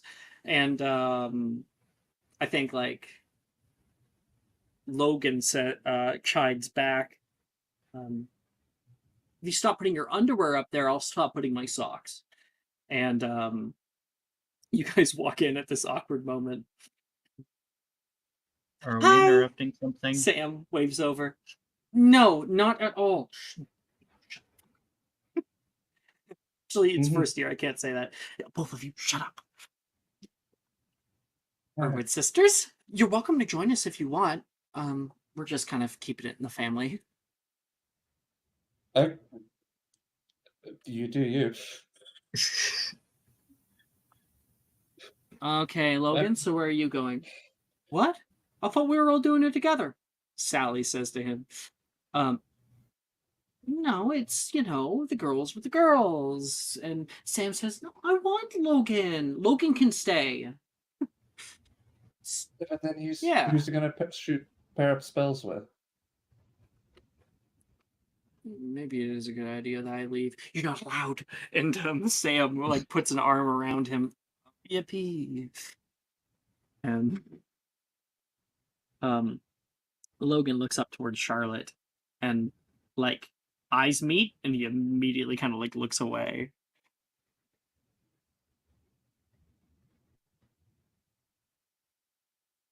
Charlotte looks at me confused, like, what? And Sam. Science, don't look at me. I don't know what's going on. Actually, Sally says to Charlotte, "What spell do you want to start out with?"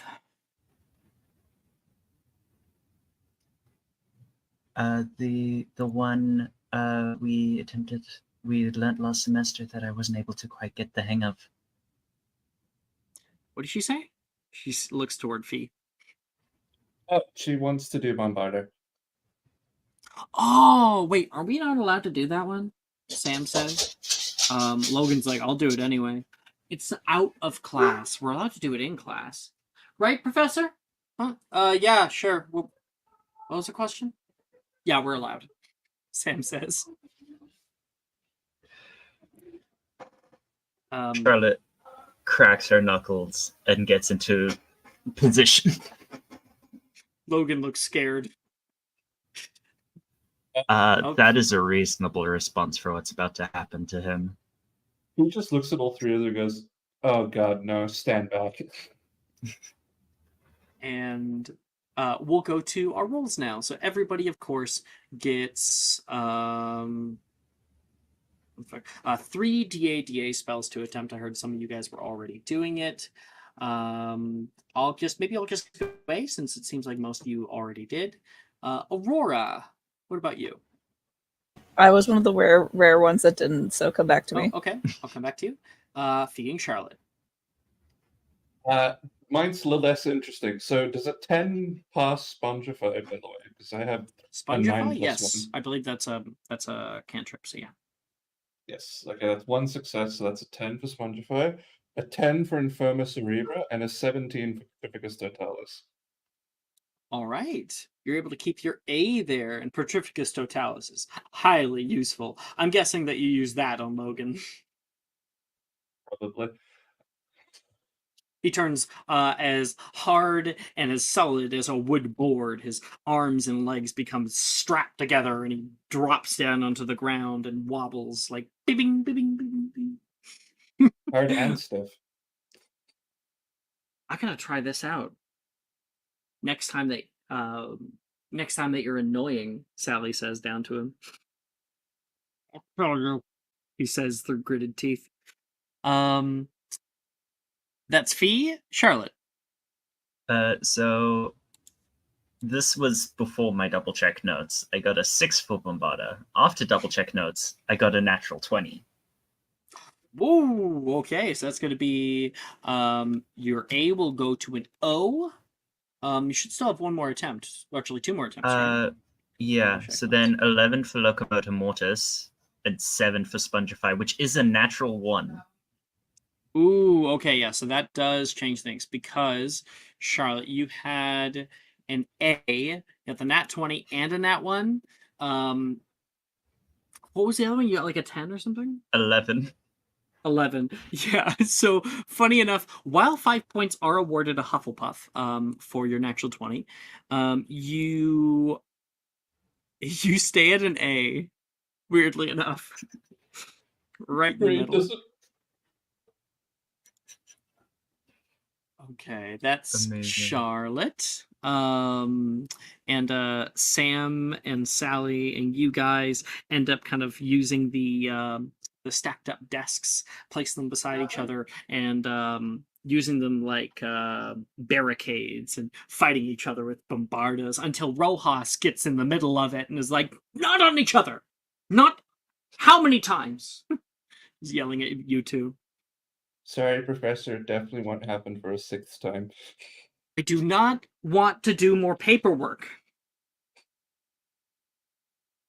Just like not even about you guys getting hurt, just she doesn't want to do the paperwork. The mortal enemy of Defense Against the Dark Arts. The mortal enemy of all stuff. The indemnity paperwork. Okay. Really, any wizard. 1 second, I'll be right back.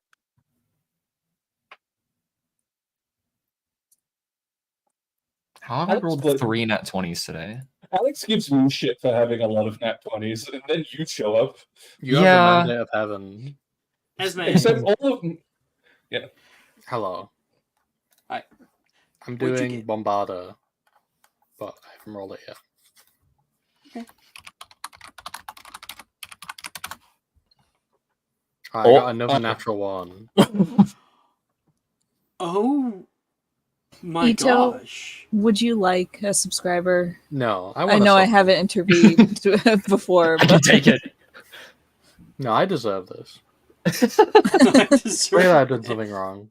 I can take this. And Esme, I didn't have a DADA grade for you last semester, so you probably didn't get the original spell attempts, right? It's true, I didn't. I believe it was 3 as well from last time.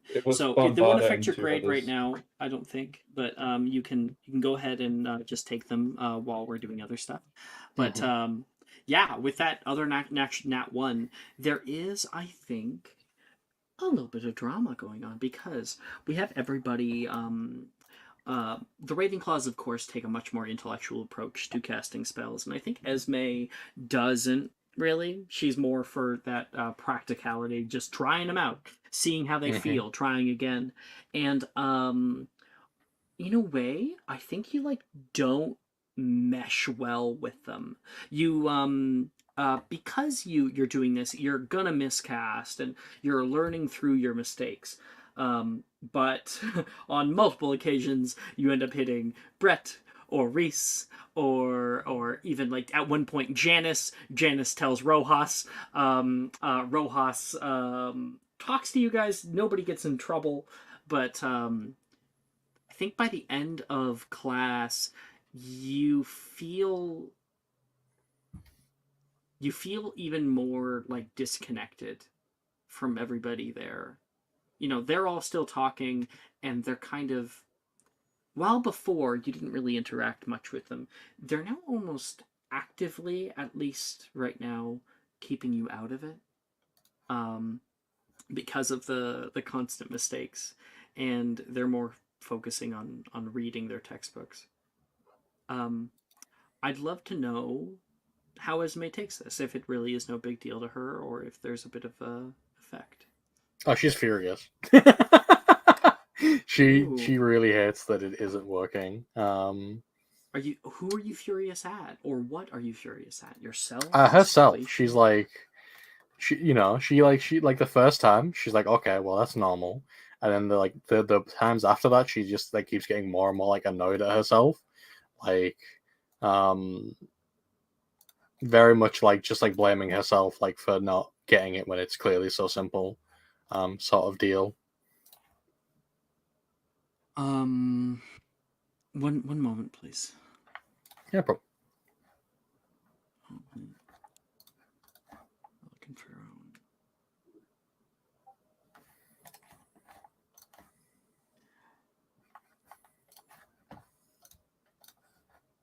Okay. You kind of like frustrated by this whole thing, go off on your own, as you often want her to do. You head over toward the stairs nearby Professor Brojas's office, and when you go to sit down, you notice kind of a little bit late that there's somebody already here. Nolan is sitting here quietly. He's writing out. No, he wouldn't be. 1 second. He's currently thumbing through a little book, and he perks up hearing you enter. Wilfred, you don't have to say sorry. I understand. I just want to be alone right now. What, did you two break up or something? Esme? That's embarrassing. No. I kind of clipped my shoulder with Bombarda. Hurts. I think I'll go to the hospital. Wow, that's very embarrassing for him. I mean, imagine missing with a bombarder. It's literally like so simple. You just point and like it just goes where you point your wand. So I don't really know how you managed to do that. Well, not everyone, I guess, can be as perfect as Wilfred or Nicia. Even Rin's pretty good at DIDA. I'm no good, though. Well, I mean, did you really try that hard, though? I made flashcards. At home, I have this little typewriter that'll push out Braille. Well, it kind of sucks. It's not really if I the use it right. too much. I press down on the page, and then it's difficult to read the letters. It's annoying. Well, I mean, DADA is about feeling, so making like notes for it isn't very helpful. You just kind of have to do it, you know? Seriously? At least that's what Rojas says. I mean, what does she know, though? Yeah, the Defense Against the Dark Arts teacher. I'm sure she knows nothing about it. You're kind of funny. I'm not kind of funny, I'm hilarious. Thank you very much. But yeah, I mean, there's no point hiding from it. Like, you're gonna have to do this for like 7 years. So basically have a choice of getting really good at DADA, or you're gonna like get hit by like a lot of spells you don't know how to counter, which is really embarrassing, honestly. Like, You sound like you know a lot about it. You must be pretty good. well, I'm amazing at everything, so it's not even like a problem for me. Would you? Never mind.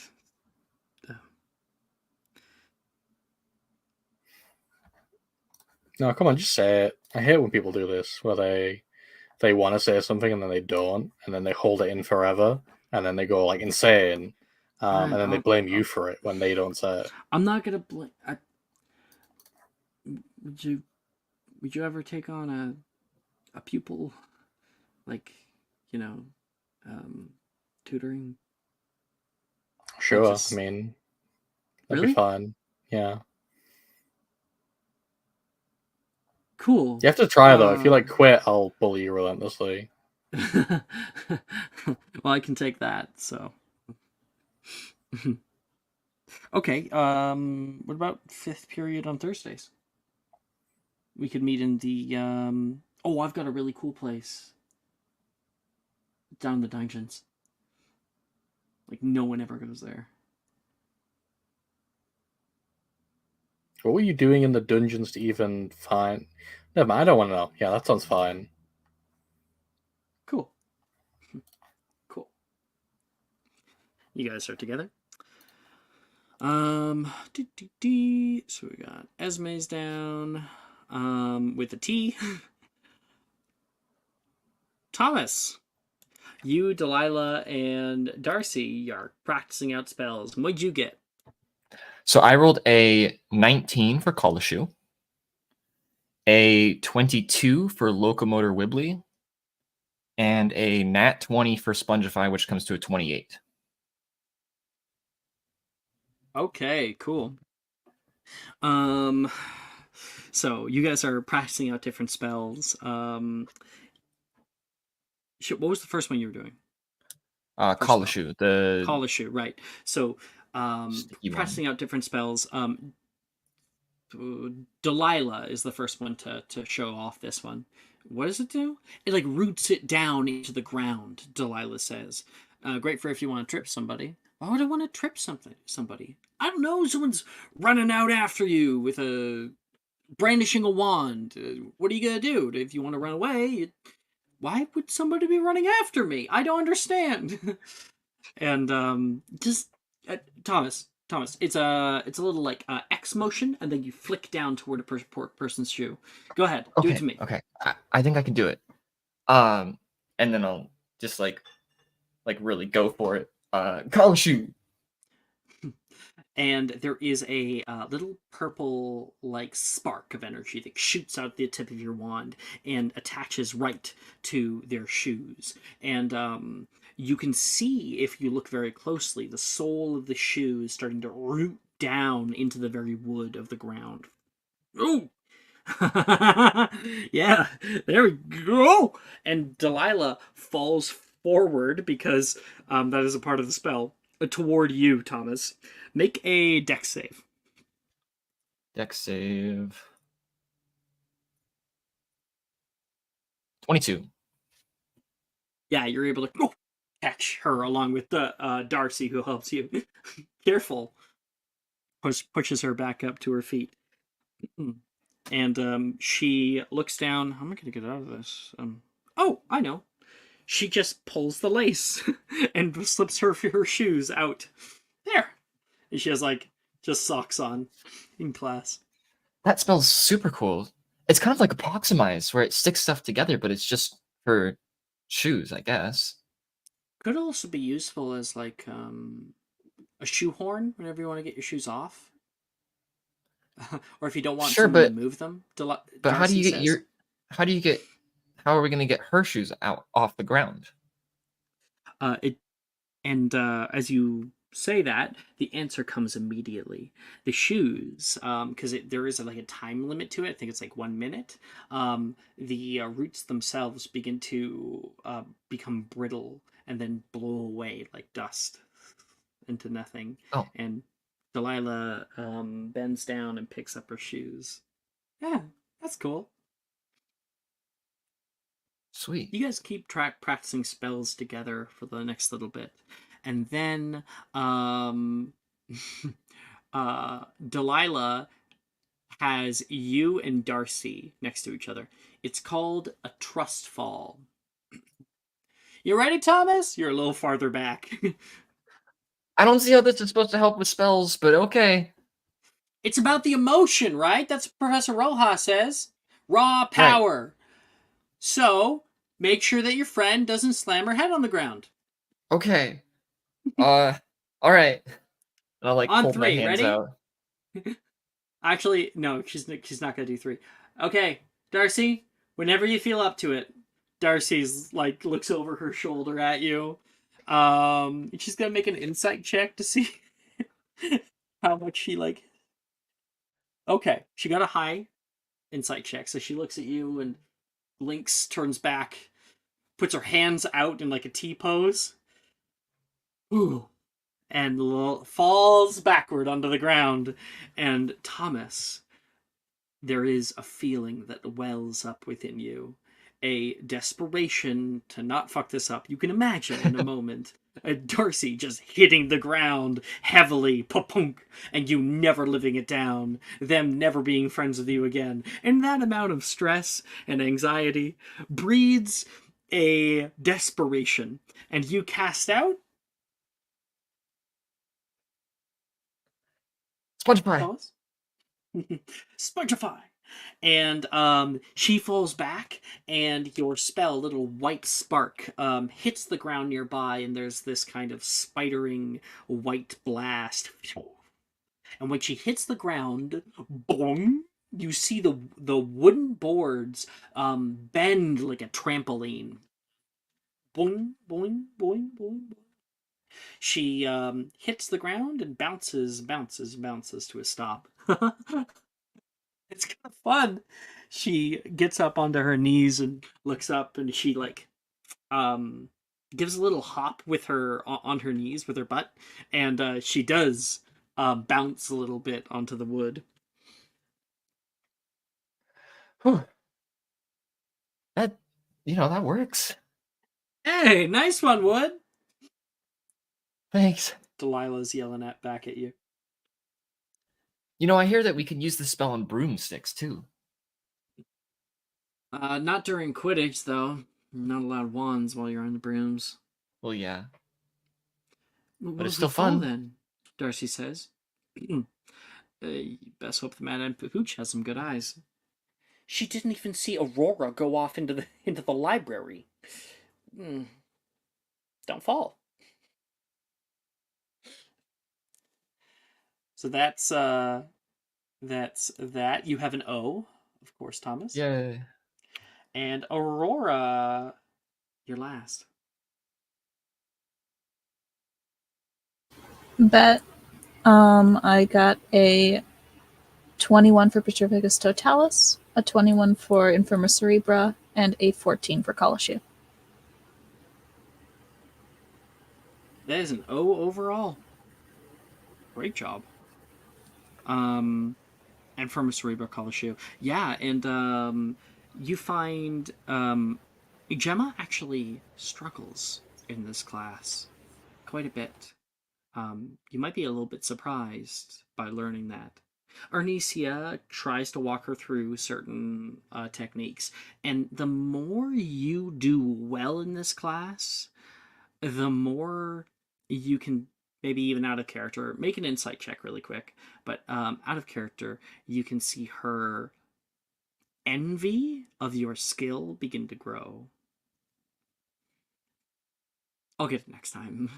Yeah, she says to Arnesia, kind of side-eyeing you. That's a 21 for an insight check. So, yeah, you see it out of the corner of your eye. You can see that that feeling brewing. Jealousy. Gemma, can I see your wand? Why would you need to see my wand? It's an heirloom. I don't want anything to happen to it. I promise I won't do anything to it, okay? Make a persuasion check.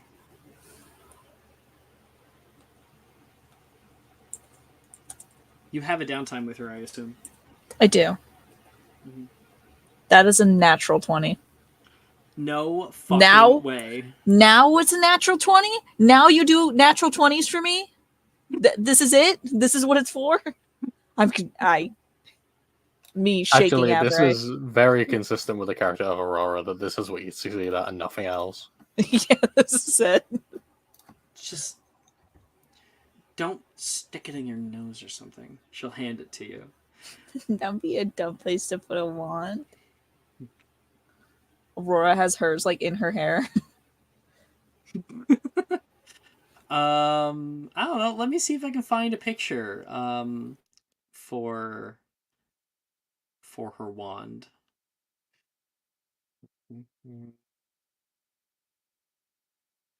These are terrible. I'm gonna look at other ones. There we are. Ooh, that's kind of cool. Oh, I like this. I like this one. Here is her wand throwing in discussion right now.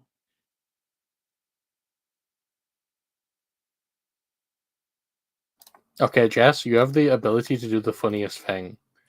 Just eat the wand.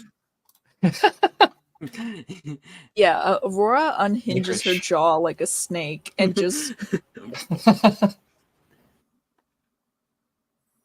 That's Gemma's wand. That Ooh. suits. It's very pretty. Elegant. It was my grandmother's. So it was passed down? Yeah, it's like a little tradition. My grandmother is my mother to me. I thought the wands are supposed to choose the wizard. Oh, that's just that Ollivander trash. No, actually, most wand makers don't have a wand ceremony or anything. I believe this one's a Grigorovich make. Gabora bitch.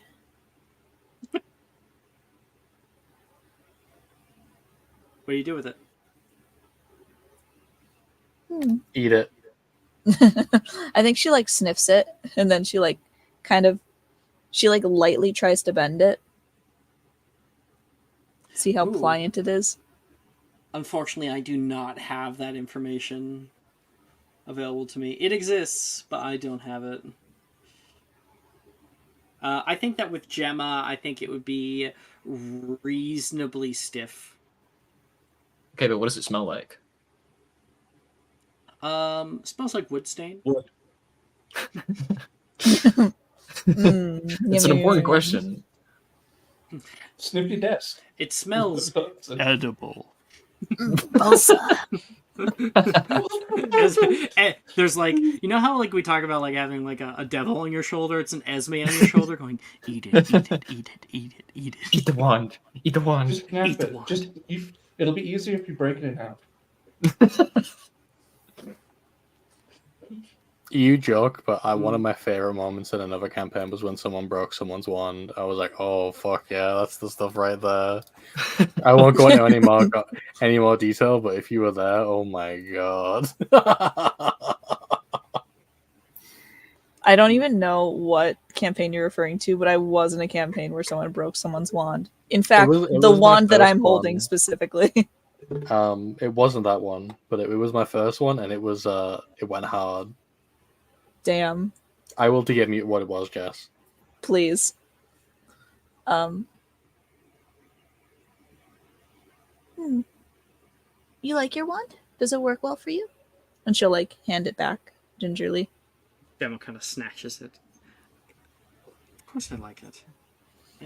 Why wouldn't I? It's a very thoughtful gift. She looks at you quizzically.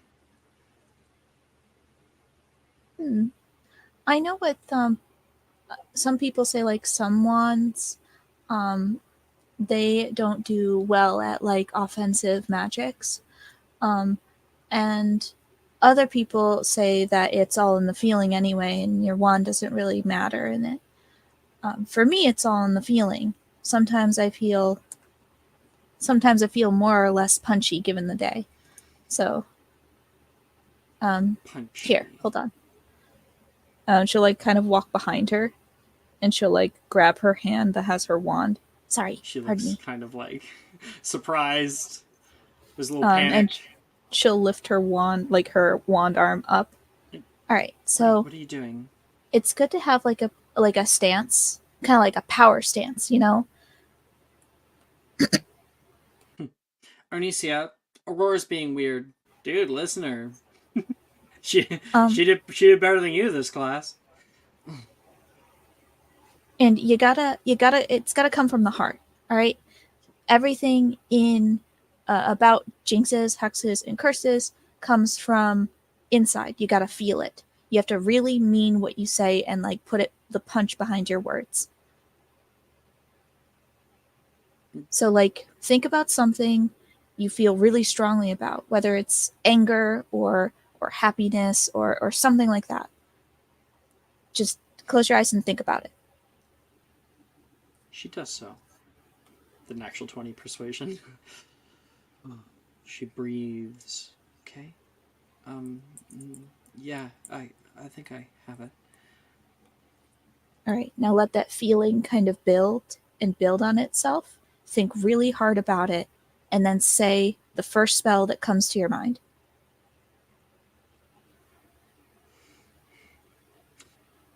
Babarda, she says. And when she casts this out of her wand, a beautiful sunflower pops out the tip. Arnesia begins dying of laughter.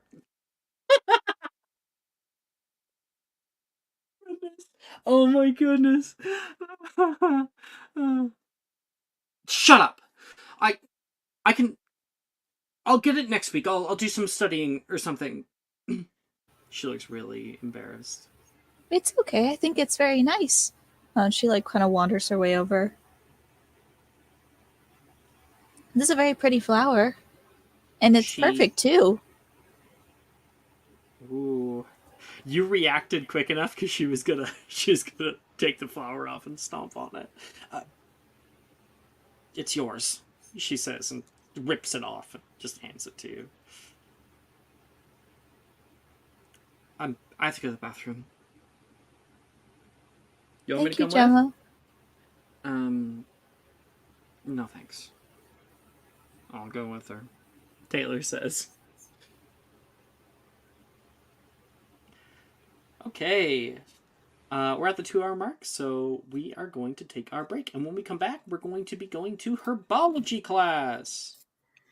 Oh, will we? Or will we? Are you looking for that perfect gift for that tabletop role player in your life? For that podcaster? For that little sister that keeps going on and on about shiny math rocks? Well, look no further. OBP Musical has you covered. Original theme music for your characters, worlds, podcasts, and more. Has your bard written lyrics about a party member's tragic demise? Let us compose to them. Or better yet, let us write those lyrics for you.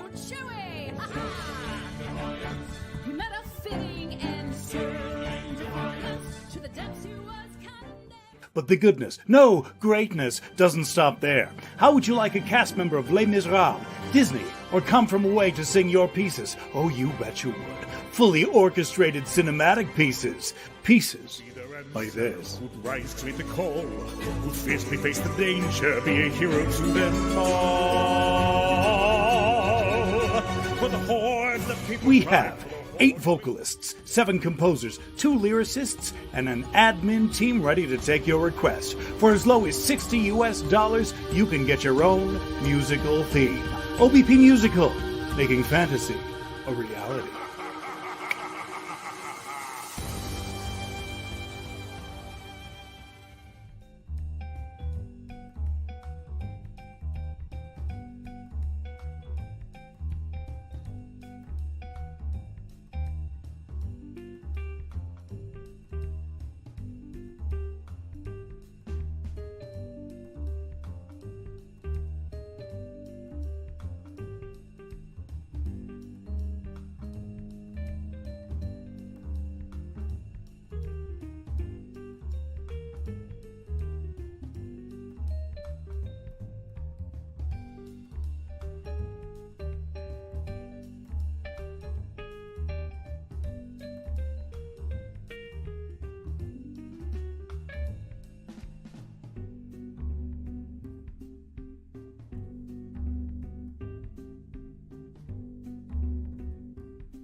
So we're lacking an Alex. Because of walk. Wait, what?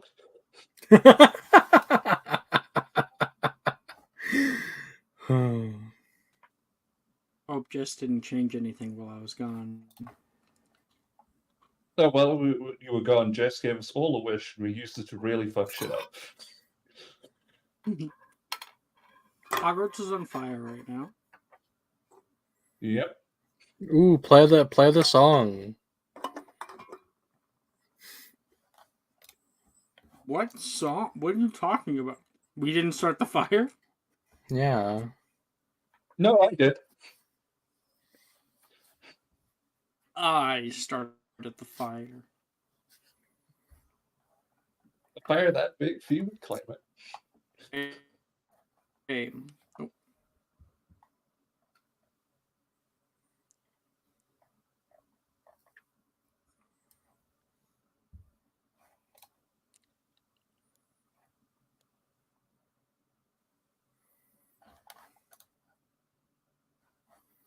Maya, why would you start the fire? What did you mean by that?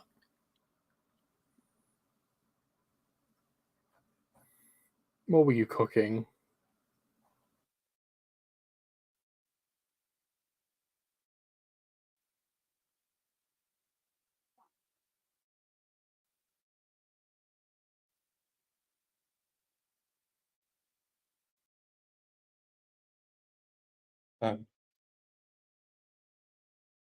Oh, there goes Alex. Hey, Jess, how many wishes can I have? Just knock it up to like 10 per semester. Perfect. And if you like spend all 10 at once, you get a major wish. You get a proper wish, 9th level. Yeah. Proper. I'll take That's that. that's the secret, Maya. Every lunch break is a union lunch break. That's where they came from.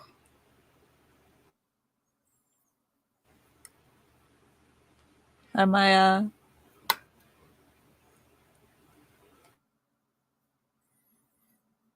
Is Maya here? Or are they they're in chat? They're in chat. Okay. YouTube chat? I can switch over the comments here. I'm back. There's Alex. Oh my I've goodness. arrived. Hello. Sorry. Wi-Fi is better than it was yesterday, but apparently still not perfect.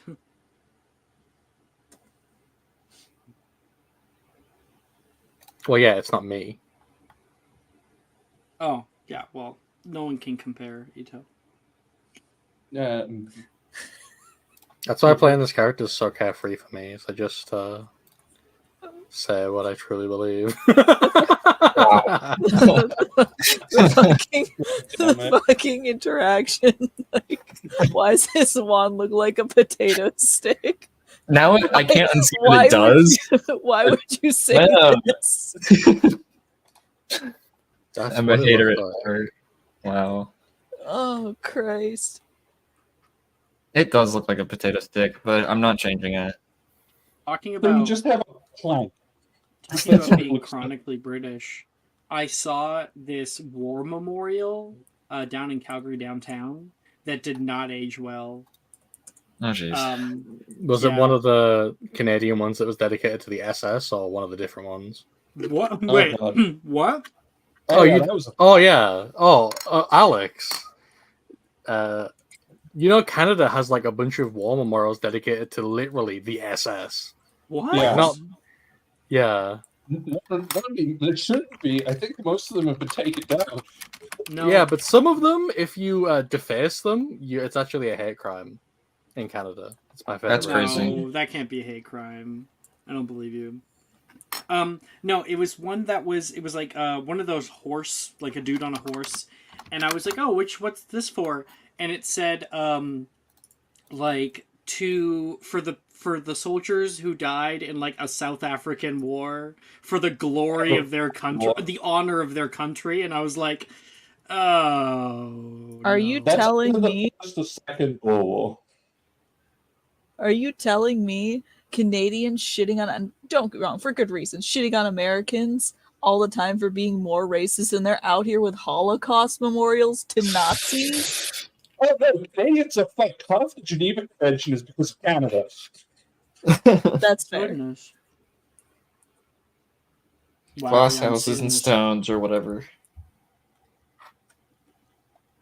Holy cow. It's a running joke historically that the Geneva Convention is literally only there because Canada got involved in the Second World War. Yes, yes. My favorite war crime is about them throwing the cans of food over and then throwing And then grenades on the mines. 4th day. Yeah. Anyway, Herbology is coming up pretty soon here, and Fee, you're walking down the hallway with Sally and Sam actually, and Sally says, "I didn't go too hard on your sister, did I?" No. Sometimes she just really needs to be alone. I'm sorry if what I said upset her. Sam says, I was just joking around. That's how we all kind of joke, especially when Logan's around. It's You know what? Blame fine. Logan, Sally says. I will, but she's very resilient. Sometimes she just wants to be alone. I hope Madame Pumphrey can help her in the hospital wing. She should be fine. And he's kind of messing with the armory in her hand after class, feeling how it's working. You'd be getting a lot of use out of that thing. So, is it like a cheating thing, or? I guess you didn't watch me very closely when I did spells, and she just looks around. So this is basically what I do my magic through. And she's going to like try and pull out a Lumos from this Almarelli into her hand. Yeah. There is. Well, I just actually, have to I'll make give it over that to you. spell. Toward you. Why don't you? Or are you attempting it right now? I have to attempt it once. Sure. It's just it shouldn't go too badly. Yeah, but here we go. 17. So basically, she holds the Armorilli, and one of the rings begins to glow as the runes, kind of on the inside and out of one of them, ignites into a light. And in the center forms a little ball of light that she reaches onto the Armorilli and pulls out onto her fingertips, where it centers in her palm. Sam looks down at it, like goes to touch it, and there's a little flash that comes from it. That's insane. Dude, Yeah. Because Flitwick didn't allow it in class, I thought it was like a cribbing technique. He's insistent that a wand is the only way to do magic. Well, I mean, that's not entirely true, Sam says. Doesn't the African school, they do wandless magic? Oh, you mean like this? She snaps her fingers to do Luma. Again. I think, yeah, Sally is a little bit taken aback. That is too cool. I can do a few spells that she like. Does one of them have like a book sticking out of their bag? Yeah, sure. Sam. She just accios one of them out of. These are locked in spells, so there's no attempts anymore. And she just accios out one of the books. I can do a few spells. You cast that out, the book comes into your hand, and it says Fangs of Passion. Really? I'll just take that back. He says, pulls it back and puts it back in her bag. Really? You're into vampires?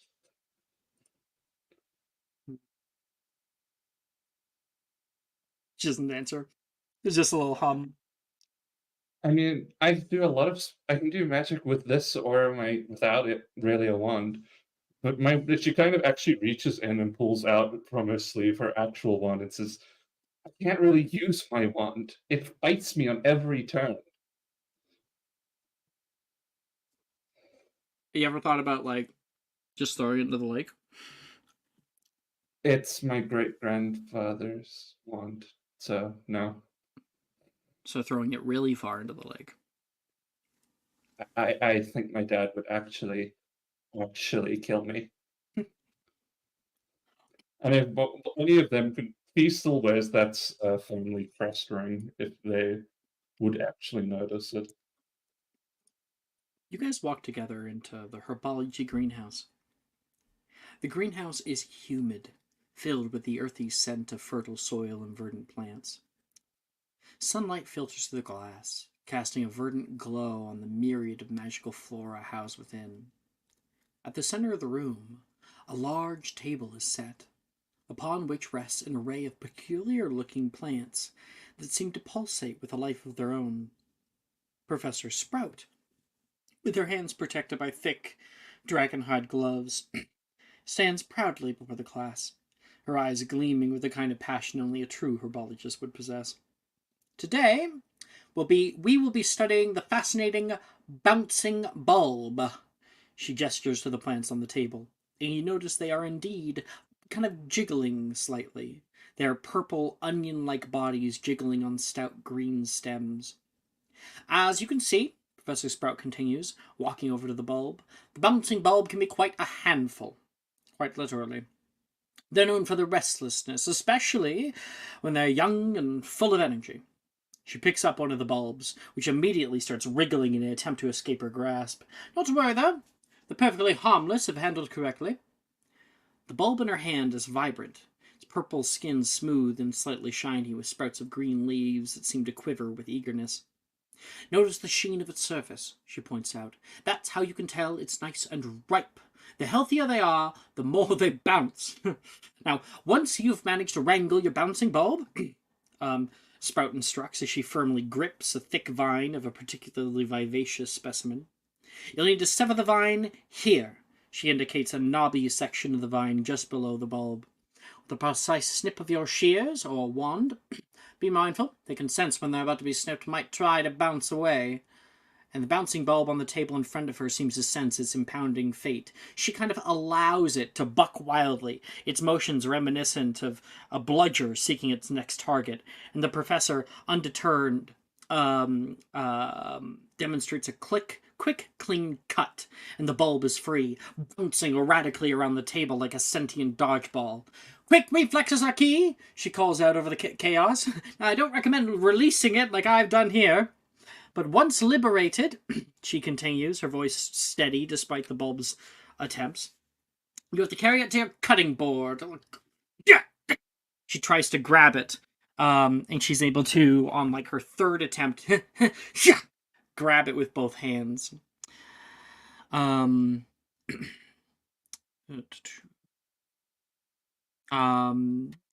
it to your cutting board. This is where you'll find the true challenge, she says. And as she says this, Saoirse, near the front of the class, makes a brave attempt to grab her bulb, but it ricochets off her hands, careening through the air and causing a collective duck and gasp from onlookers. Whoa! Sorry! Professor Sprout, still enthralled with her lesson, doesn't seem to notice.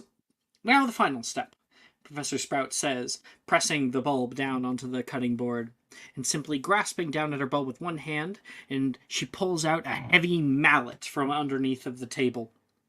Our next step is to give it a good, firm whack. She brings the mallet down with a decisive thud, and instantly the bulb stops bouncing. And kind of squashes with this purple goo that goes everywhere. Now the goo is what we will need. They should make it inert, allowing you to safely extract the goo and the pit, both of which are highly useful in potion making. Remember, if a bulb gets away from you, it could wreak havoc. They've been known to break containers, knock over shelves, even bruise an unwary student, so stay alert. Work together if need be. A calm and considered approach is often more effective than rushing in. And everybody will make me a herbology check. Is Boy. Saoirse's bulb still bouncing all No. over the place? She's good. She's trying to go find it. Okay, I'm gonna try an inspiration that. Oh, I was gonna try to. No, you got it. You got your own worries, Thomas. That's fair. Yeah. This is what happens when Okay. someone has become 1d4 accustomed to dice rolling plus. that 20s for everything. That's Yeah. not okay. All right. Cool. That's a number. Wow.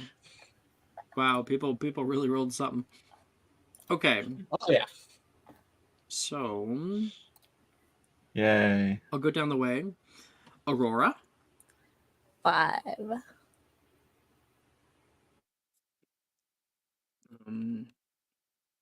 Fee, 7.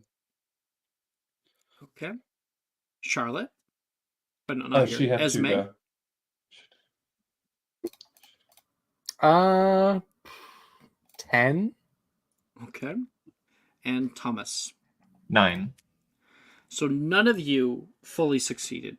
All of you are going to make a strength save. Now, it would have been at advantage if any of you succeeded herbology, Oh, I did okay. but just a regular strength save.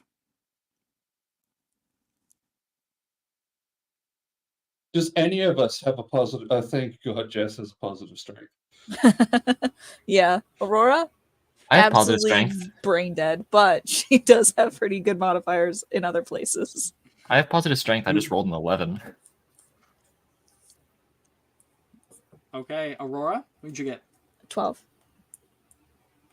That is the DC. Ooh. Fee, Bare minimum. Woo! 15. 14? 15.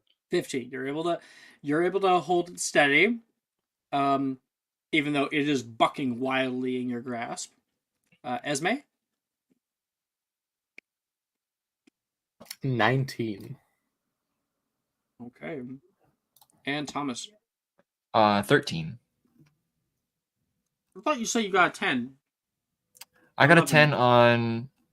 Yeah, I rolled an 11, but I have +2. How dare you? How dare you? You robbed me of a perfect My opportunity. bad. Oh, Maya got a nat 20. Yeah. Just so everyone knows. Yeah. Yeah. Cool. Cool. Thank Maya you. gets Thank you, Maya. 20. Thanks, Maya. Thank you. 5 points to Maya's house. See you on Friday, Maya. Maya, choose a house quickly and choose the right one. Choose I the think we right have- one. Choose the Choose right the one. right- We have Choose a 2 house. houses here. Pick the right one. She might have left. I don't know. No, I don't know. I don't think so. I had get a to nat be She's here. on, 20 she's on leaves. her lunch break. Oh, Hufflepuff! Fuck you! Oh, that's You're You're wrong. already dead in to the me. lead. You're dead to me, Maya. I'll give 1 point to Hufflepuff. Yeah. 36. Now, if they win off 1 point, I'll Thank be you, so- Maya. They could win by that point. Okay. So you guys have quite a bit of trouble trying to properly cut this thing. If anyone knows Defendo, they can use their wand. But if you don't, then you have to use these shears. And every time you place the shears nearby the vine, the bouncing bulb begins to buck away from you as far as it possibly can. And you're like, get back here. Try to grab it again, try to do it again, and it slams down onto your hand, flicking up into the air. And you guys are able to hold them down so they don't really get out of your control, but you just have some trouble with it. Got Aurora with an E, Fee with a P, Esme with an A, Thomas with an A. I know Defendo. Does that affect any rolls or anything like that? It doesn't affect any rolls, no. Okay. Just flavor. Okay. Cool.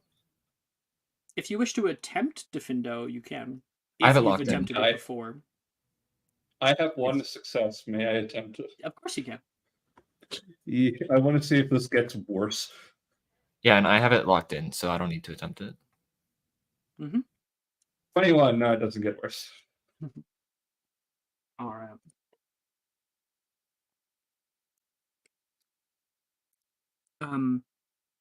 Later on at lunch, Esme, you sit down and you see Saoirse has a big black eye.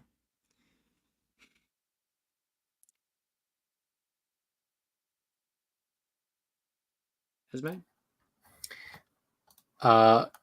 Esme will crack the rarest thing she does, which is a very small smile.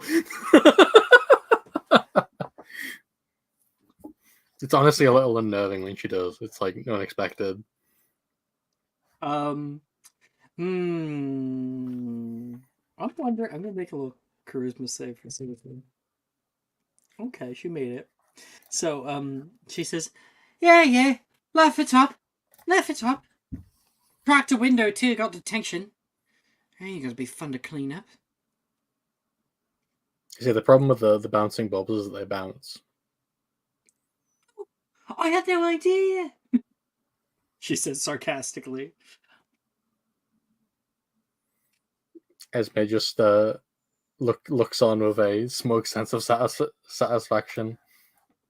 And at that moment, the lunch bell goes and all the food appears. And at lunch, you guys are served bolognese. You can hear a sharp cry from Macy, "My favorite!" Oh God, here. And that would be the end of day. The next day, we have charms. And we're all sitting in that bleachers room. Though light is streaming in for the morning from the window behind Professor Flitwick. He's standing up on his pulpit and he says, "I do hope you all kept up with your reading over winter break, because today we're going to be testing our skills in charms with Wingardium Leviosa. Now, if you turn to page 216 near the back of your books, you'll find it readily available. Now, can anyone tell me the limits of this particular charm?" And Oh, you and Estelle were neck and neck there for her I'll actually give it putting to up her hand. I'll give it to... oh, you don't have to. No, I have a higher modifier. You Okay, have a Aurora, you get the D4. We're gonna do a history Yeah. magic check for anyone who wants to throw their hat in the ring. I said hand, but I was muted. Oh, and I rolled a 6. Uh-oh. You rolled the same as me. Oh, I rolled all twos. It's all twos. Twos down the board. It's a 2 minus 3 It would have plus been a 2. 0. It would have been a 0 with a D4. oh my god. Because of the D4. That's horrible. God, You and I she's were the so same. stupid. All right, Miss Crane, could you tell us the limits of Wingardium Leviosa? I sure can, Professor. Hold on, let me find something that's equally funny. Yeah, we'll wait. Oh, Can- shoot, hey, it's wrong. I'm in the wrong reference channel. hey, Maple, if you're okay with it, can we speak over each other for this? Mm. Like in Uh, character?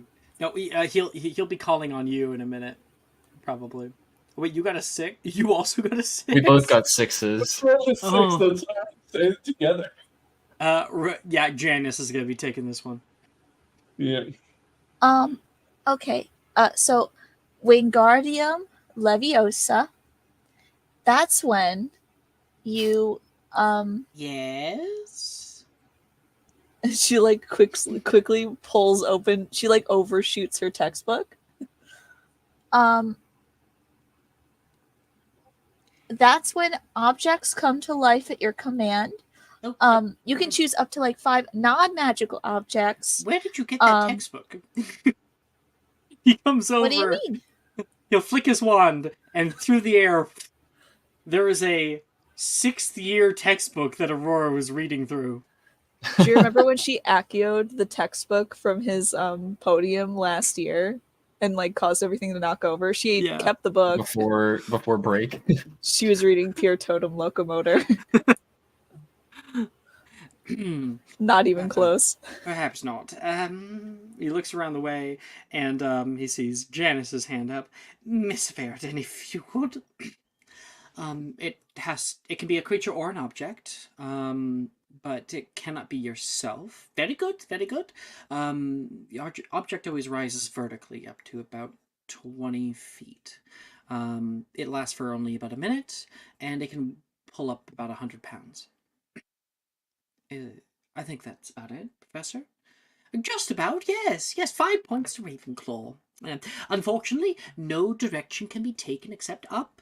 The range of the spell only extends 20 feet, and most people cannot lift more than 100 pounds or so. Now, charms have great utility, but without understanding their limits, mistakes can be easily made. Always read up on your spells before casting. Now, each of you has been given a feather. Everybody, watch me speak very clearly and move your wand with a swish and flick. Ready? Wingardium Leviosa. Just like that. I want to see how many feathers we can get in the air before the period is over. Have at it. Everybody will be attempting Wingardium Leviosa. He is making a point of doing this with her without her wand. Come on, Miss Irwood. Wands out. Wands out. This class is the bane of your existence. She pushes in the arm really and doesn't bother to take out her wand. She's doing this with her hands. You're late at this point now. Of spite. He would accept that. Yeah. Like she's now learning spells purely out of spite to do her. Yes. Please. Anyway. But she is now purely doing her wandless magic just because Flitwick is annoying her. Yeah.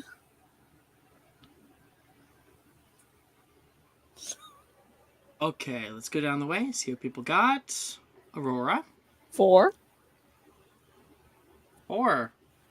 Alright. Alright. It's a second.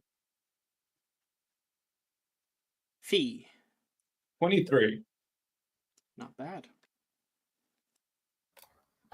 Let me just. Esme. 19. 19. Okay. Thomas. 16. All right. Everybody is able to cast out Wingardium Leviosa, getting it in their own time. Esme, you have very little issue with this. Thomas, it takes you about 2 to 3 times, but you cast out Wingardium Leviosa, and you can hear Professor Flitwick saying, "Swish and flick, swish and flick." Wait, everyone? What? Sorry. Never mind. Aurora got a Ignore me. 4. Yeah. Aurora did get a 4. Yeah, I know. Okay. I'm getting to her. Okay. You just said everyone, so I was confused. Yeah. Everyone else. Thomas, so he's like, swish and flick, and you're kind of following the wand movements, and on the third try, Wingardium Leviosa, you begin to see this little blue flash, and your feather starts to rise higher and higher, directed by your wand. Professor Flitwick, his eyes burn bright, and he kind of mimes raising the wand higher, kind of flicking it higher and higher and higher. And you're able to do the same, and it rises all the way up into the ceiling, 20 feet. Very good, Mr. Wood. Very good.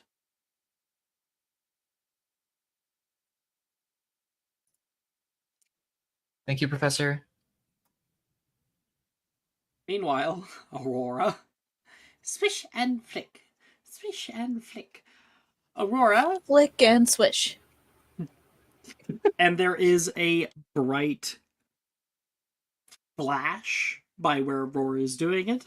And there is a pitch black smoke, soot, and a blast that shoots out from where Aurora's feather once was, and now is slightly on fire.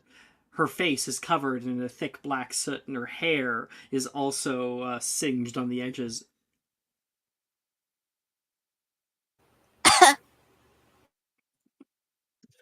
She's gonna summon a fan in her hand and just start blowing it off. Smells terrible. Morgan nearby, like, covers his nose. Oh, burnt hair. Yeah, not good. Not good. Professor Flitwick like walks by. Miss Crane. Miss Crane! Oh my goodness! Professor Dildero says I'm a hazard to his health.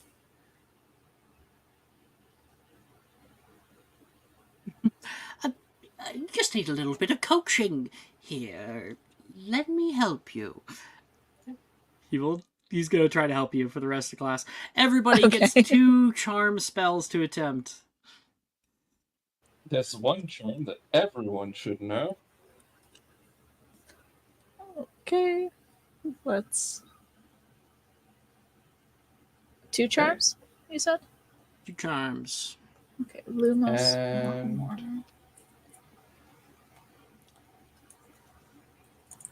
did I just lock that in name? Let's do something else for fun.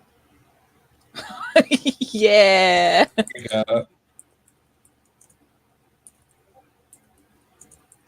Oh,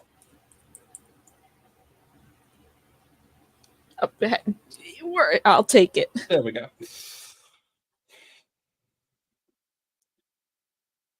Right. Fee, what'd you get? I got a 15 for Alamamora Nice. and a 19 for System Aprio. System System Oh. Aperio. Yeah.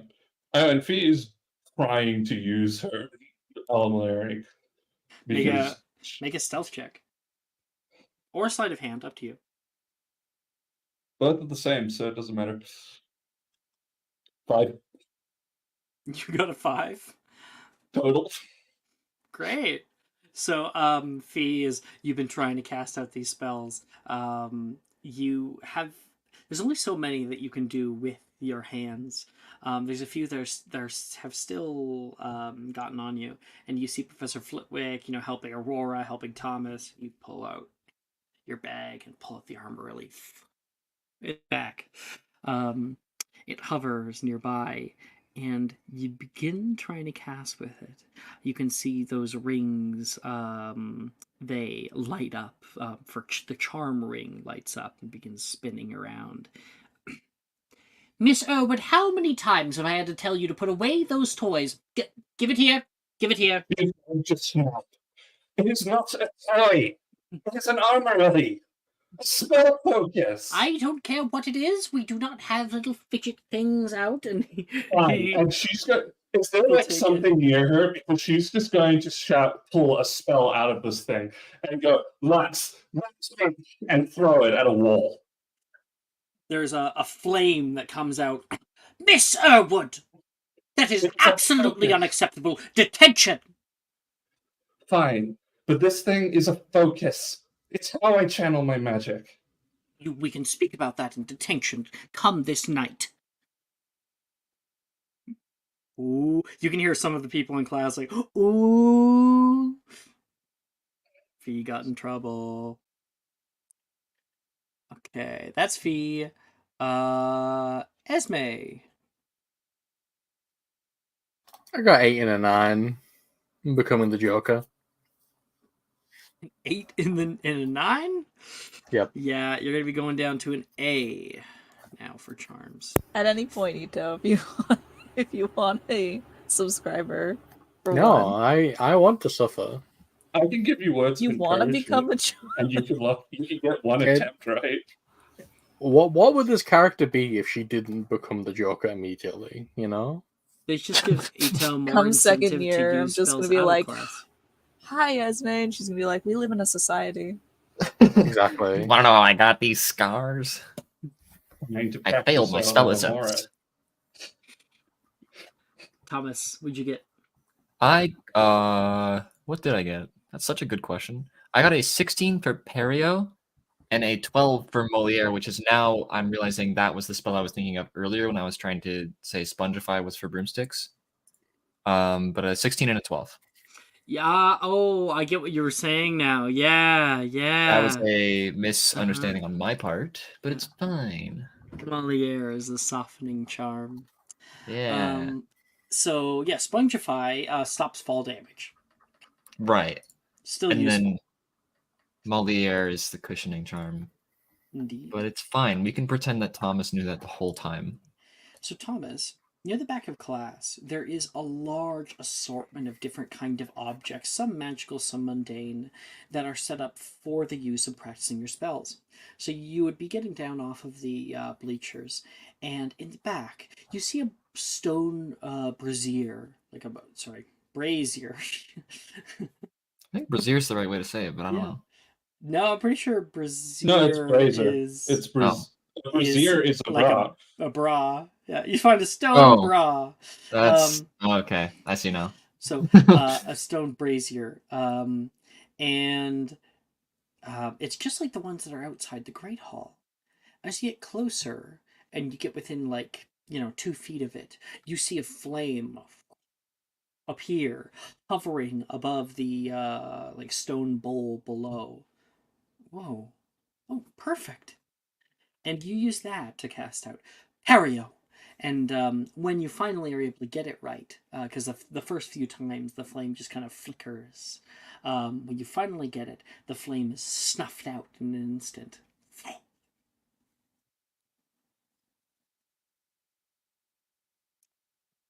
That's Thomas. Can you remind me what you rolled, just in case I didn't get your grade? 16 and 12. Yeah. You didn't get a nat 20 this class, did you? Nope. Yeah, okay. So we're gonna stay at an E overall. So it went down. Yes, it would have. I thought you were at an E, but yeah, it would have. I was at an O before. Yeah, because your first attempt was, I think, above a 20, but then the other ones weren't quite there. So we're at an E. Okay.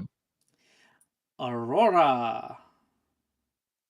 Give it to me. 11 for Alohomora, and then natural 20 for Lumos.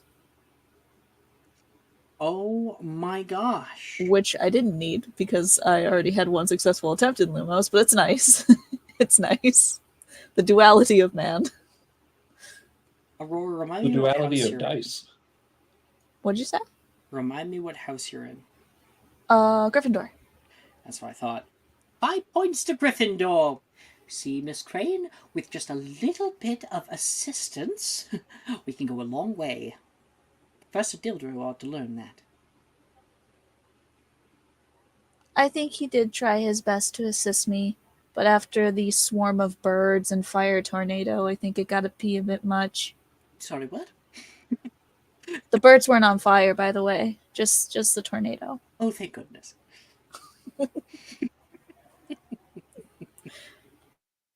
Dildrew had a bad day. He really did. Mhm. You'll need an extra bottle of whiskey tonight. Okay. After that, we've got. I think I got everyone. We have potions class. So, for potions class, super simple. Everyone just gets to pick a potion from the potions list to make this time. So, if you look in the M&M reference channel, you go to potions, you scroll all the way up to the top, you'll find the first tier potions. There's Antidote of Common Poisons, Blemish Blitzer, Confusing Concoction, Forgetfulness Potion, and Herbicide Potion. That's available to you. Depending on your subclass or background, you might have other recipes that are available to you. You could pick from those. I'm doing Antidote to Common Poisons for being around all these people all the time. Absolutely. Okay, I'm only slightly venomous.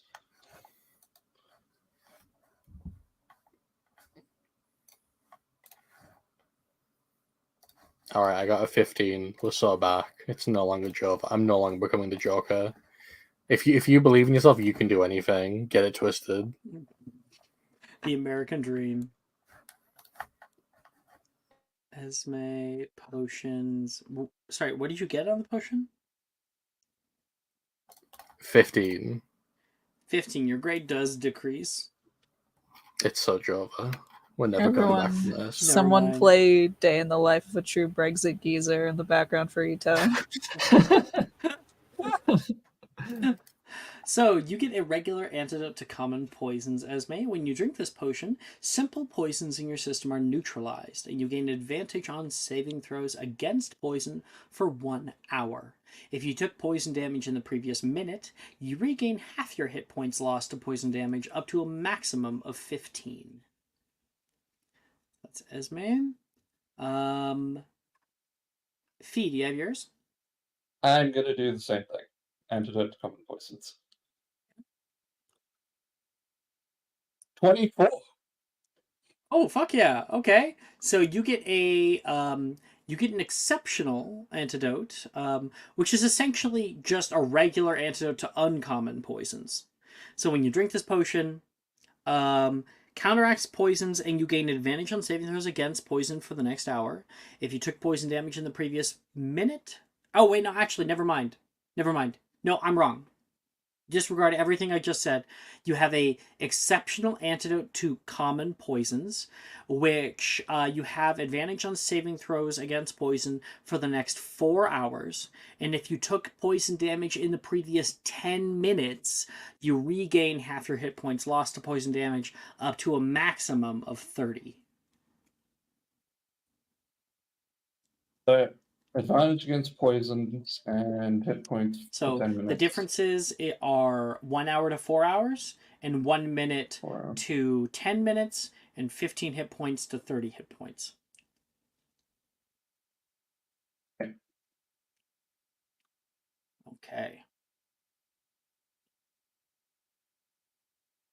And you could have your O. Okay, Aurora. That's 2. 16 for confusing concoction. Fusion concoction. Regular. When you drink this potion, you become utterly discombobulated for 6 seconds. You can't take actions or reactions, and you roll a d10.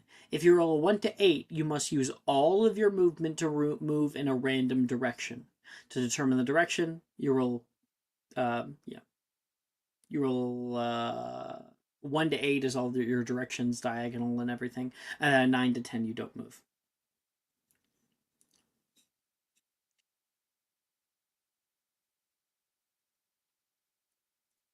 Very useful if you can get a friend to, like, maybe a potioneer friend to make it a mist spray or something, or a poison dart. No, potioneer subclasses aren't people. They're automatons, and they should not be trusted.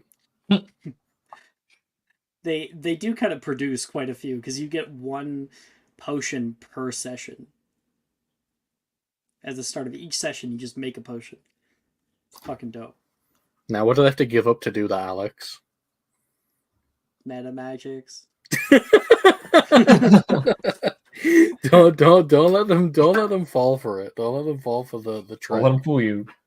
But So you I get need a meta potioneer at some potions point. instead. Oh. All I'm saying is it's a co-worker ass subclass. That's all I'm saying. When Monday morning starts, maybe I'll play Potioneer. I'm not a I like it. I'm not good at resource management, so it's not really a class that I play. Okay. And then I guess last, Thomas, what did you want to make?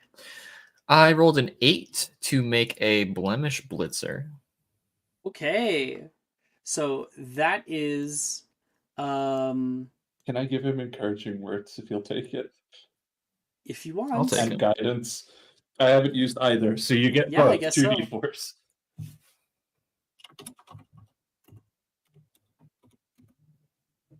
Okay, that becomes an 11. I rolled a 1 and a I 2. tried.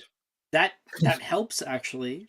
Instead of it being flawed, you get a regular blemish blitzer, and this specifically formulated potion will magically remove any acne or blemishes from your face when applied. So if you use it, you could have probably the clearest skin in your entire year. God tier skincare. Mm-hmm. Also, it just kind of makes you a little more beautiful. It's also the antidote to the Fungiface potion and Furnunculus, which Oh. are the spells that make your face swell up or have boils. or grow mushrooms. Neat. Mm-hmm. Okay. That's potions.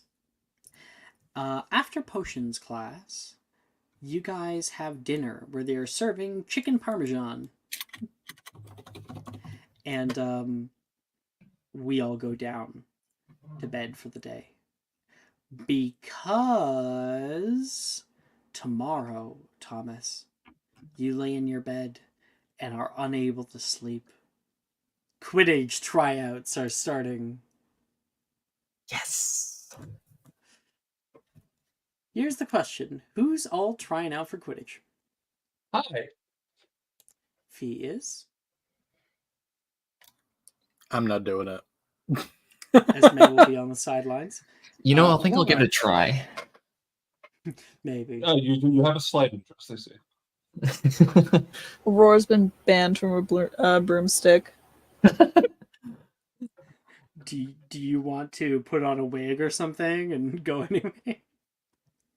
No, I'm good.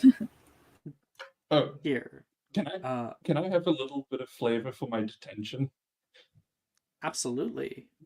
Can I demand that Flitwick shows this thing to Sprint for Professor Sinestra? Professor have her Sinestra. identify. Oh, The astronomy professor. make a to have- persuasion check. Yeah. Because if anyone else can do it, it's her. For guidance. For one. 16. So he's like confiscated it, right? And throughout the detention, it's later at nights after chicken parmesan, and he has you right now writing on the blackboard with like chalk, writing lines. And he is currently working on some like 5th year homework in the background. And he accepts. Because I will check it in my own time. I might have some time tomorrow. But if she tells me that this is a toy, like it very much looks like it is, you'll be having it back at the end of the school year. I accept these conditions.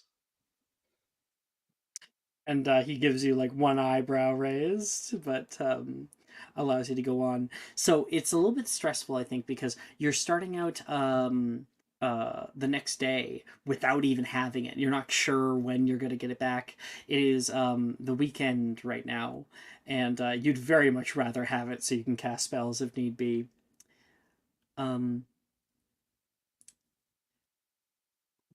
Esme and Aurora. The path to the Quidditch pitch is a well-trodden trail, bordered by wild, untamed grasses of the Hogwarts grounds.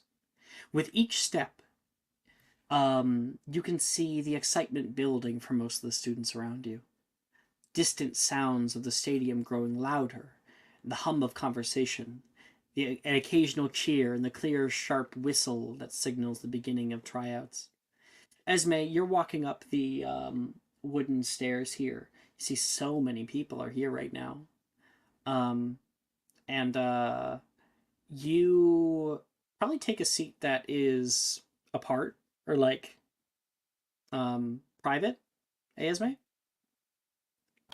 Yes, she's not even taking a seat. She's like hiding behind the quote unquote bleachers because she's a freak. And that is when... Okay, so if Esme's underneath the bleachers, then that means that the other Ravenclaws, or many of them, show up sitting down above you. You can hear their footfalls in the wood above. Why are we here again? Drusilla says. We're going to be here to celebrate Saoirse. She's going to be trying out for Seeker. She's got to know that we've got her back, you know? Drusilla says, I guess. She's never really cared for Quidditch much. Oh, hey, Brett. Hey, guys. He sits down. Hasn't started yet, has it? Not quite. Glad for you to come. Were you able to get Janice? Do you think I was able to get Janice? Do you see her around here? I suppose not. And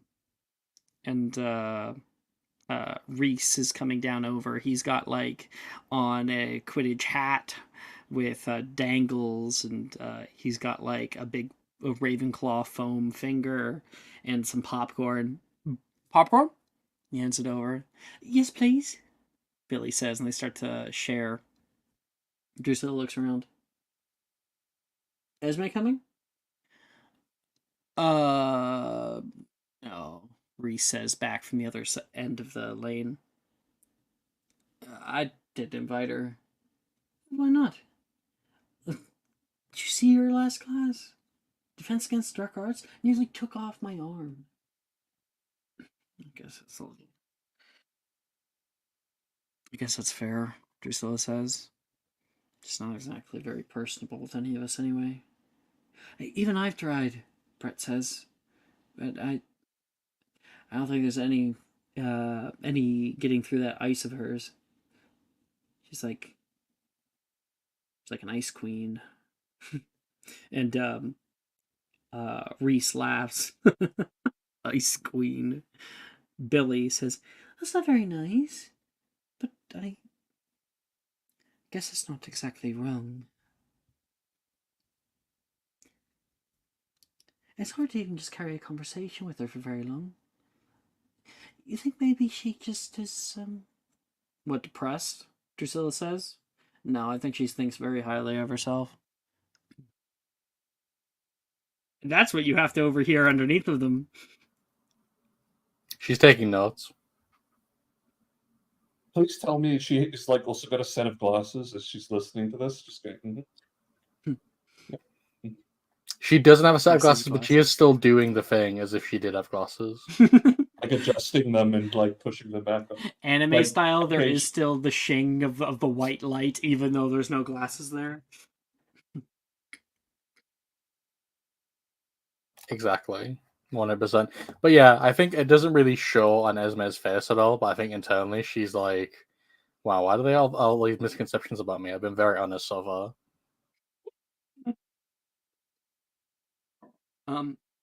Meanwhile, Aurora, who are you going up with? I guess like you're walking with like Darcy, and a few others. I think when we're first walking up, you're walking with Darcy. Darcy has her broom and her like, her outfit on and everything, and she says, "Well, Aurora, how do I look?" Very sportly. Oh, good. I thought I looked like a inflated balloon. One moment, I'm getting a call. It might be important. Okay. How do you have a phone at Hogwarts?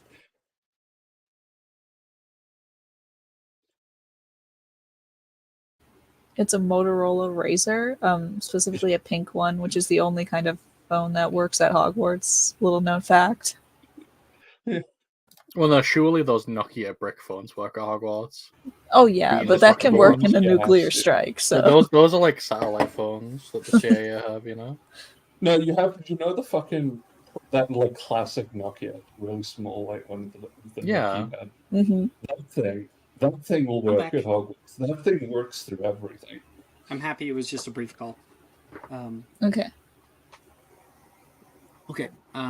So Darcy says, "Oh, good. Kind of felt like I was an inflated balloon. This thing, it's like a cape or like a robe. It flutters with every wind. Yeah, but you should get a lot of movement, right? Yeah, or I might get kicked up like a kite." I think that would be really funny. You're not trying out? No. My mom says Oh. it's not a very good idea. She found out about the library even though other people didn't. Ow. I mean, She found the glass in my hair. Oh. That makes sense.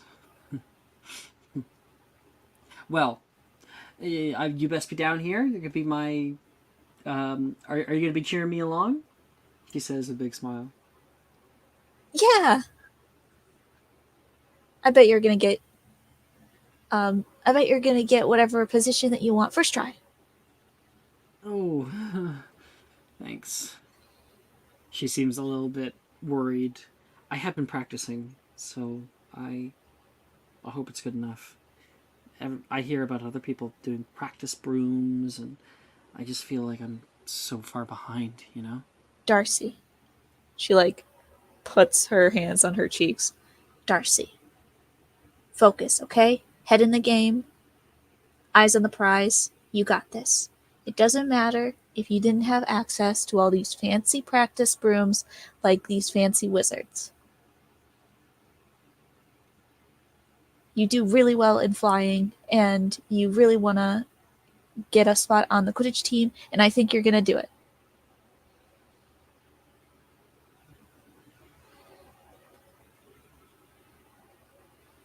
She like nods heartily. Thanks. I'll see you out there. And she rushes off. You head up the way and enter off into the stands to watch. And up there you can see Taylor and Gemma are sitting in the Slytherin area. You see Ernesia down on the pitch. Looks like they've come out to support her. You look around and you can see Levi is hanging out with Wilfred. The two of them are kicking back and have popcorn.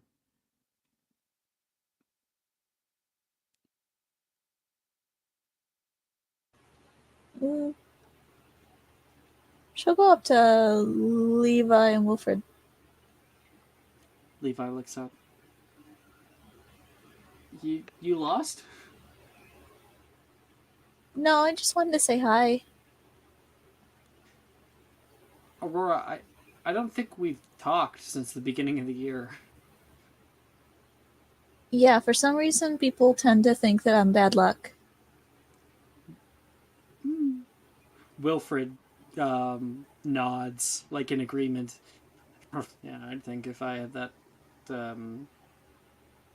He stops his sentence halfway through. Hey, we can't always be good at magic, can we? I mean, look at me. My dad's like big with magic, really good at transfiguration, and I'm about as bad as you. I didn't summon 1,000 birds in class, but close to it. I bet you wanted to.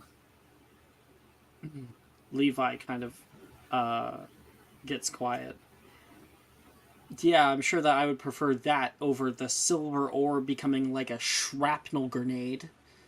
I've been plucking out little shards of silver from my arm for days now.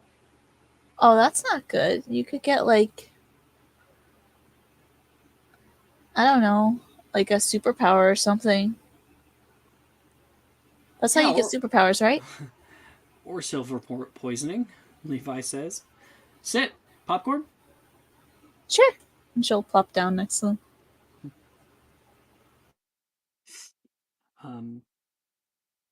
All right. Quiz try is about to start. 1 second, I'm gonna turn on my AC. Yeah, Fee is annoyingly switching through a bunch of different fans in her hand.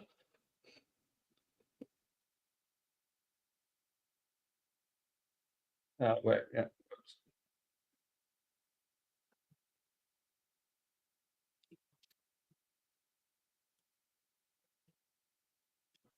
All right, I'm back.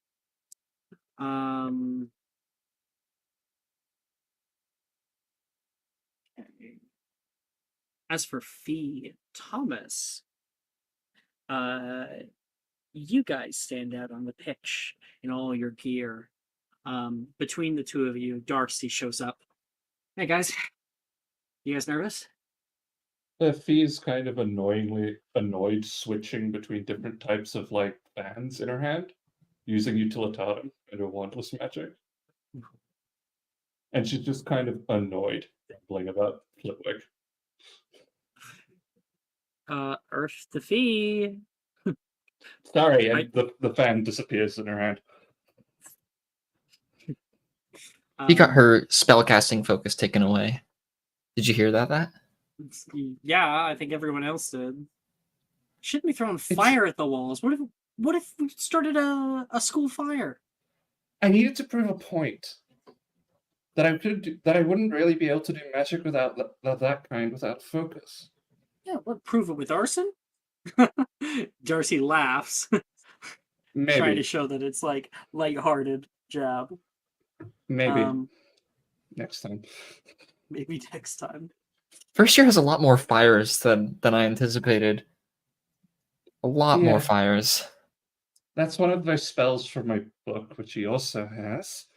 But I'm confident Professor Sinestra will clear up what that is to him. Well, at least for now we're all on the same page. We're on the same playing field, so to speak. But we don't have any sort of magic. So speak for yourself that you switch. She summons another fan into her hand. Well, don't let Madame Hooch see you do that. I can't really do anything that would really affect anything, except maybe Accio or Quaffle. If you want to get on the team, that's not the way to do it. No, but Fee, is that prestidigitation? that is utilitatum. You're able to like, conjure a small object or something? Yeah, it's a trick I kind of have. It's a spell I like to use if I have it. I kind of have spellcasters kind of always using it in small ways. Cool. And it's usually a nice flavorful spell to be. Yeah. It's like prestidigitation, right? Yeah, it is. It's a copy pasted. Yeah, cool. Which small objects that fit in the palm of your hand you can conjure. Yeah. All right. So the pitch itself, though, is an impressive sight. The towering goalpost standing sentinel at either end, the lush green of the field is a stark contrast of the azure and white sky above, promising a challenging flight weather for the tryouts today. The stands, though sparsely populated compared to a match day, hold a few clusters of supportive friends. They wave banners and cheer, woo! They cheer their encouragement is carrying across the field. At the center of the pitch, the 4 Quidditch captains are easy to spot, their confidence and authority setting them apart. Now, I sent new music to everybody, if you wanted to listen to that. It's great for flying. There's the Gryffindor captain, Liam Redmayne, with his trademark easy grin and fiery hair. Beside him stands the Slytherin captain, Celia Voss, her posture as straight as an arrow, her eyes sharp and assessing. Representing Ravenclaw is a strategic-minded Tobias Crenshaw, his hand holding a clipboard and idly spinning a quill between his fingers. And for Hufflepuff, there's the ever-cheerful Eliza Barrow, whose wide grin seems to brighten the cloudy day. Liam steps forward, his voice carrying over the pitch. "Thank you all for coming out today," he begins, his eyes sweeping over the hopeful faces. We've got 4 tryouts lined up, one for each position on the team. Now, each tryout will be overseen by a different captain, and while you're welcome to sign up for all of them, bear in mind that success is not guaranteed. He gestures to Celia, who steps forward, her gaze already sizing up the potential beaters among the crowd. We'll be kicking things off with the beater tryouts, Liam continues. Celia here will be overseeing this round. She's got a keen eye for talent and strategy, so give it everything you've got. Celia nods, her expression serious. Beaters need to be strong, yes, but also strategic, she says. It's not just about power, it's about control and timing. Show me you can handle a bat and bludgeon, and you may have a shot. And she takes off into the sky. Go, go, go! Liam yells. And let's see. 1 second. Just going to kind of redo some of these. Okay. So, Fee, Thomas, either of you guys doing trying out for beater? Oh, I'm doing them all. Awesome. He needs to work out some anger today. Thomas is only going for keeper, so Only going for keeper? Yep. Okay, okay. Good luck. I salute you. It's all he would do. Okay. Under the watchful eye of the Slytherin captain, Sully of Oz, wooden targets hover in midair, scattered strategically across the pitch, hovering and floating, moving around.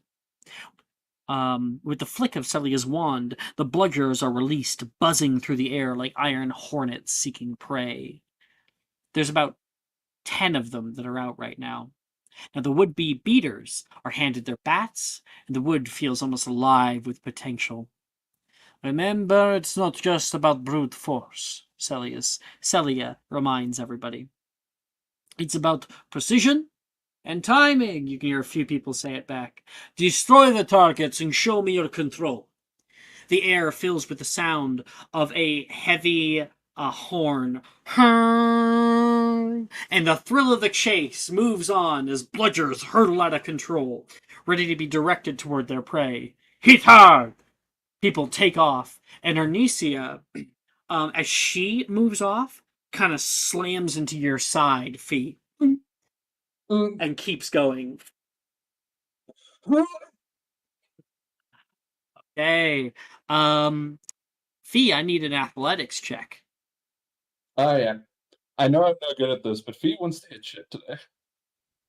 11. 11, okay. Now make me a strength attack. So it's going to be strength plus proficiency.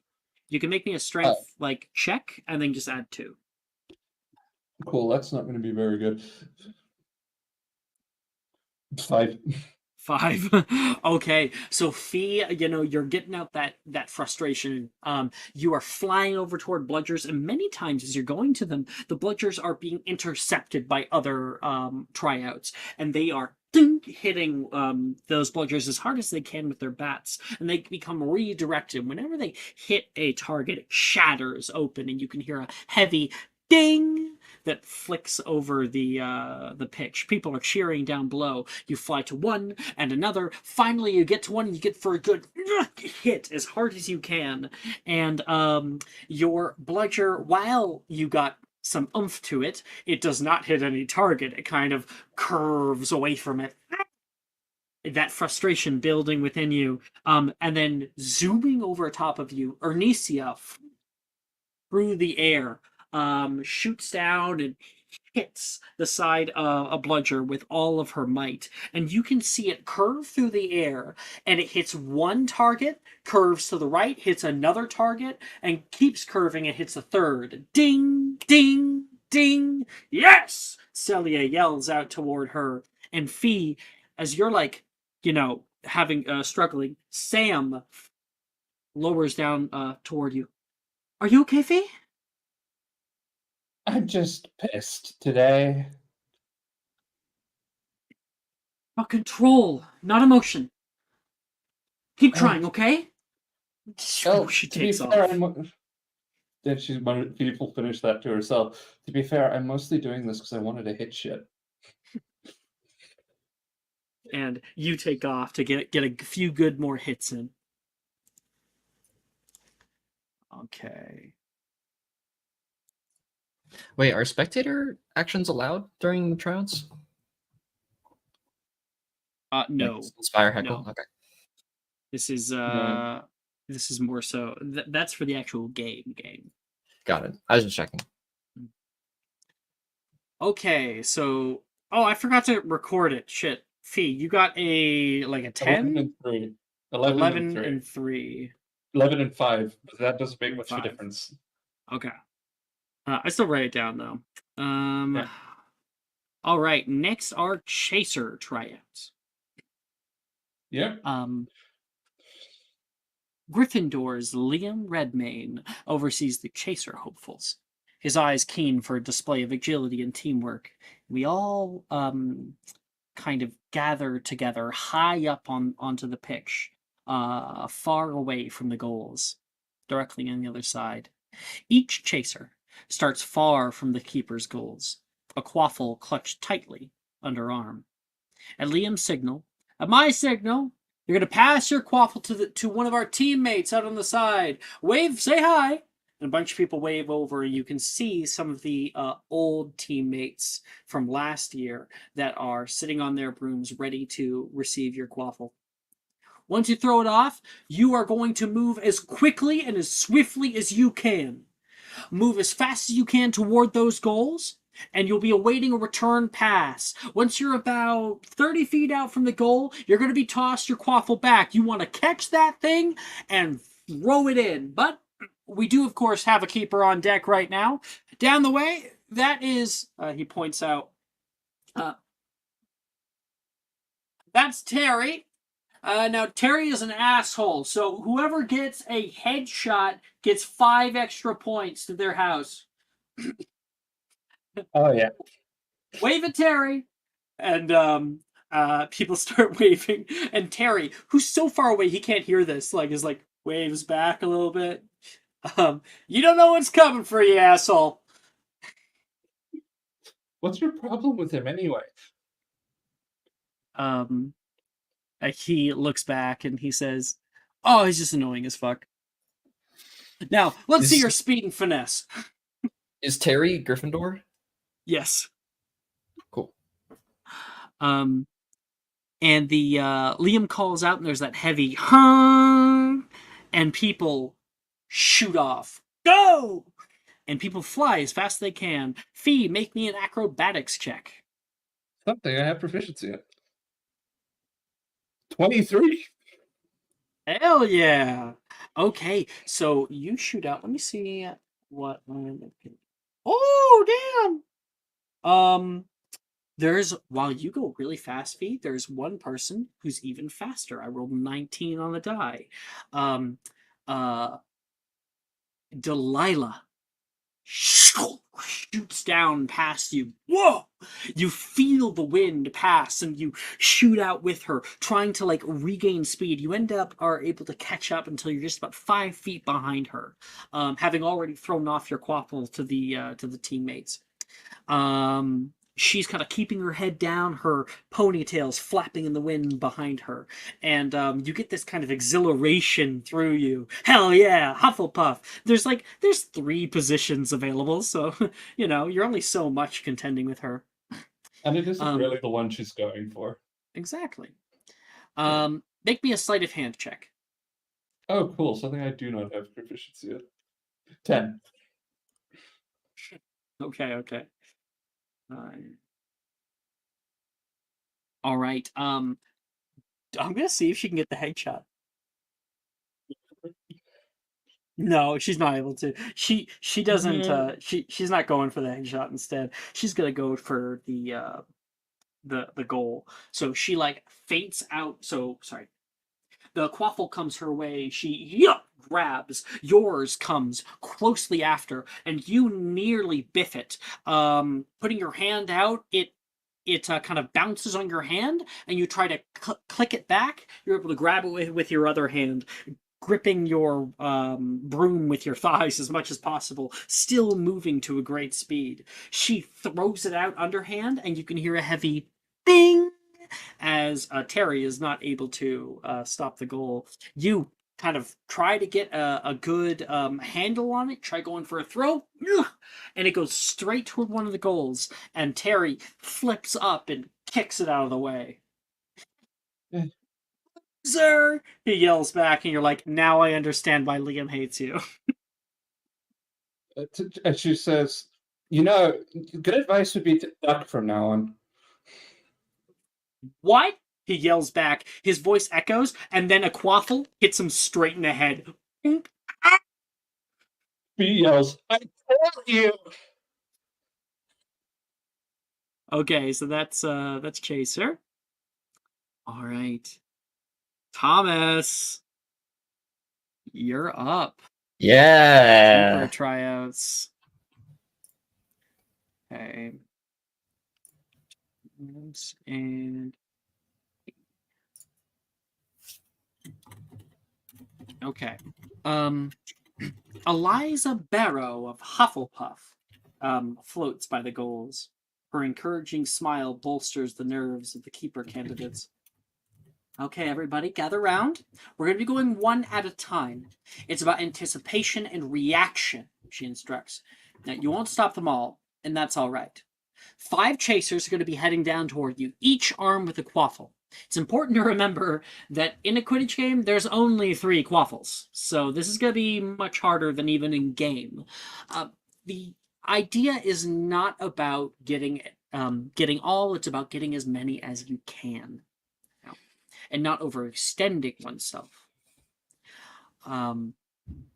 They'll face each of you in turn. The quaffles will fly in one after another in a rapid-fire test of your skill and mettle. We will see who will prevail. Okay, now let's see who's starting off. I've got Hand. Darcy Collins. Oh. She has, I like, thought it was a list. question, not looking at a list. A hand John? like pats you on the back, Thomas. Hey, I'll get your time to shine in a minute, Darcy says, and goes past you. Good luck, Darcy. He looks back and I think she gives you a big smile. She seems excited. But deep behind that in her eyes there is a nervousness, a worry. You can see her hand is clenched into a fist and is kind of gripping, trying to calm down. Can I like put a hand on her shoulder and say, "Promise, you're gonna do great, okay? You got this." I'm going up against you, Thomas. So who's next year? Are there more? Is there more than one spot? Asking out of character. There's only one spot. Okay. But Just do your technically, best. If you did get on the team, Darcy could get reserved, but that means that Darcy would never be on the team because you'd probably keep that position. Okay. Just do your best, okay? Don't worry about me. Don't worry about anyone else. Just worry about yourself. By the way, the person who hit what's his butt in the head, that was Darcy. Rose kind of says, "And don't get hit in the head." She.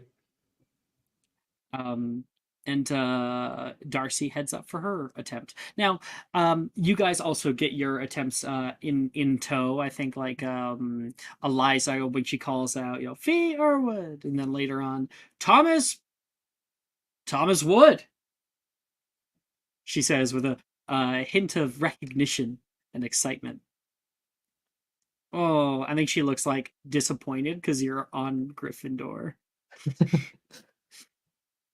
Get up there. Okay, both of you guys are going to make, firstly, an acrobatics check. If you have broom proficiency, you may add this to this roll. Oh, that's a 12. I got a 13. I did one better. I rolled a 5. That's. Would you? I feel like this is. Well, you guys aren't competing because you're on different teams. Yeah. And I don't want this roll. I want Seeker. So you would like Seeker. Anyway. All right. So save any help. Maple, for would Seeker you for like an advantage? I would. Okay. You Thomas would. Aha, I am wood. I will give you. Roll again. Why am I nervous in real life for this? Oh my gosh. Right? You're gonna let down your fictional older brother. It's You're 14. gonna let down your older brother. 14's not bad. Oh my god. Hey, it's better than 12. It is better than 12. I'll also have you guys make a strength save, and then I'll do the narration for you. Here we go. Wait, I don't add broom to this, right? Not the strength save, no. 16. 16's Okay. good. 5. 14 Nice. and 16. That's not bad. Would you get Fee? 5. Oh boy, okay. Negative strength. This ain't what I'm good at. Okay, so you guys hover there in between the 3 glistening golden goalposts. Both Fee and Thomas, you guys do similarly well. You guys can see from the far side that heavy horn go off, and then you can see the chasers kind of coming in a line directly behind behind each other, coordinated, all holding quaffles, and you can feel that jitteriness come up within you. And they fly out toward you, one after another, and then once they get to about 30 feet, they all huck, huck, huck, huck, huck. 5 quaffles coming right at you. Fee, you're able to block 1, 2, and then you see another one down below. You kind of drop down with your broom too fast, and Fee, you are hit directly in the head. Everything goes black, and then you're not really sure how much time has passed, but your eyes open and you feel the distinct sense that you are falling. You can see the pitches getting farther and farther from you. Uh, Do you scream? What, did she do I say have to something? Can I make a reaction attempt to the spell, the floatless? Unfortunately, because you were passed out, you cannot. I just want to know how you react. It's just like out of it. She's just like, she's not here. Oh, she's like kind of limp. Huh? Yeah. There's a yell from Eliza. Arresto momentum! And you are able to get stopped, just like maybe 3 feet above the ground. You hover there for a second, and then drop down to the ground. Ugh. Huh? And you can see Madame Pomfrey coming out. Don't move! Don't move! They're helping you. Is there one of the students looking over me? From above, you can see Thomas looking down. He's next, and I think this might be a little worrying. She just says, "Flying Mars, Red," and goes a little unconscious. Okay, Thomas, you're up. Similarly, like I was saying, you got the 1, 2. You can see another one going up. And you shoot up toward the air and like knock it out, smacking. You see another one down below you, and you use a maneuver that you've seen from your brother. You grab onto the broom, both hands on the left side, and then kick your foot off. And so suddenly you're like hanging by your arms, and you try to give a kick. It's an impressive maneuver, but you miss the kick. And you can hear ding down below you. Damn it! You can see the other quaffle coming. You try to get back up onto your broom, but before you're even able to get back up, you can hear that second ding. 3 out of 5. Not bad. I think Thomas, after seeing Fee fall, and also like this is his first time being in front of so many people at the same time, I think after he gets back up on his broom after the last quaffle goes through, his hands are like violently shaking, like his nerves are out of control. So he's just gonna kind of like float down towards the ground, just like try to stay as sturdy as possible, and just like take a deep breath. Could be worse. You come shooting down. You see Darcy. She does pretty exceptionally. She holds her own. She's able to stay on her broom even when she's getting hit by these quaffles. She's able to block a similarly 3 out of 5. There's many other people who make the attempt. They don't get anywhere near. Ernesia tries. She blocks 1 goal.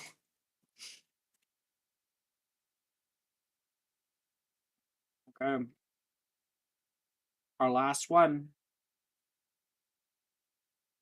Oh yeah, that's me. Seeker tryouts. He can't feel much of anything after whatever Madame Pomfrey gave her. You can hear the horn go. That's like "Brrr. Seeker tryouts going up next," and you're like in like the medical tent. You're gonna miss it. She gets up and runs. Miss Arwood, come back. I'll be back in about 10 minutes. They're running after you, but you're too fast. All right. You grab onto your broom and kick off into the air. where the tryouts are already just starting. Atop the highest towers, the Seeker hopefuls are under the scrutiny of Tobias Crenshaw from Ravenclaw. With a grace born from a tactical mind, he releases the snitch, its wings a blur of gold against the gray sky, and disappears very quickly. Vision and reflexes, Tobias calls out. It's not just the catch, it's the pursuit that counts. The Seeker's eyes will... soon, all of your eyes will scan the skies. You find a flash of gold, you'll dash. You dive, you weave. Each maneuver will be a dance between predator and elusive prey. Hopefully you'll see the feeling of victory on your fingertips. Whenever you're ready, you can see everyone's kind of like taking their own place amongst all the towers. And this is 3 checks. Fee, Yep. make a perception check. +7. Don't fuck me, die. 25. Oh, very, very good. That's what I'm talking about. Let's see, Saoirse. How'd she roll? Oh, nowhere near as good. Okay. So, you're there, staring, watching. And then, you see the tiniest bit of golden glint nearby. At first, you think maybe it's just, like someone's watch. But no, it moves. There it is! You take off toward it, and you are the first person to react. Make me an acrobatics check.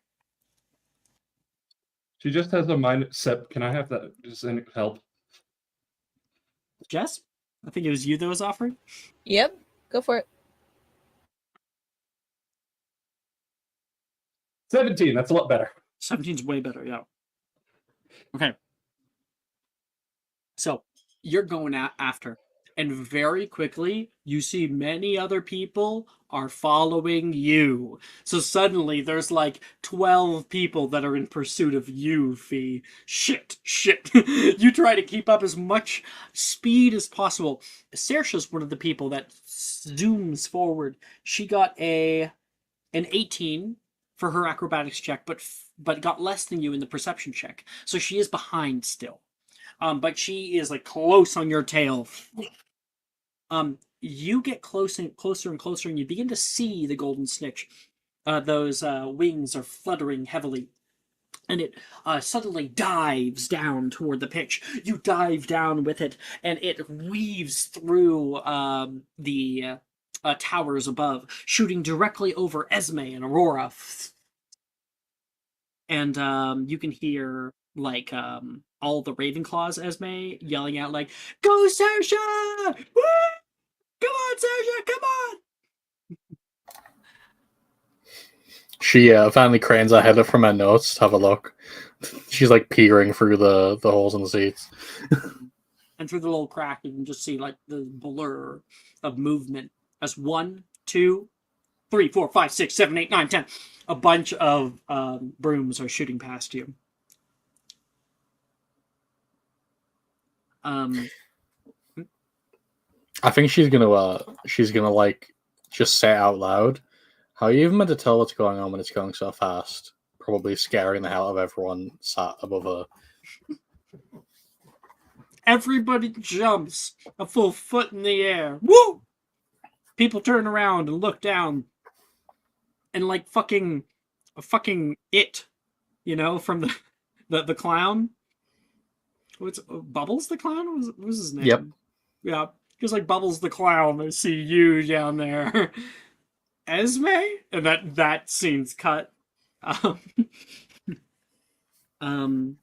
Aurora, you can see like Wilfred and Levi are just screaming out. They're not really doing for anything. They're just seemingly having a fun ass time. How are you?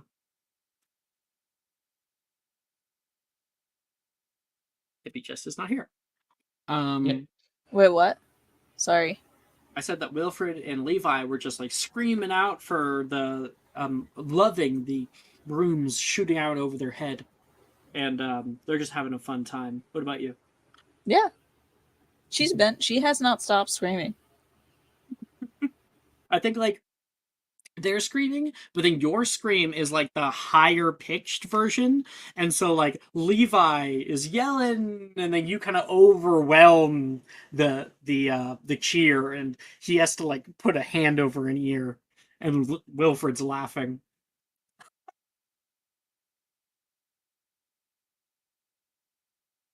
Okay, Fee, you can see that snitch moving in between the weaving in and out of the towers, and you're keeping up as much as you can. You lose a few people in behind that hit towers. Boom, boom. Saoirse shooting up to your back. She moves off to the right and actually slams her broom into the back of yours. You kind of have to wobble for a second before righting yourself. Make me a sleight of hand check, and so will Saoirse. Here we go. 13. That did not do well. Your sister, I think she's brought a whistle. Take a d4. Here we go. I can't guidance myself now, can I? No. Figured. Oh, that spells. Oh, whoops, wrong thing. 14. Remember, it's I'll not. give you my advantage. Okay. Don't waste it. That means I roll the whole thing again. Yes. You would keep the one on the d4. Oh, that's 14. Tis my luck. Tis my All day. right. So, B.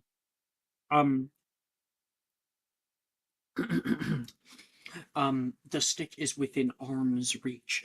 Reach out, and you can see beside you, an arm coming out toward it.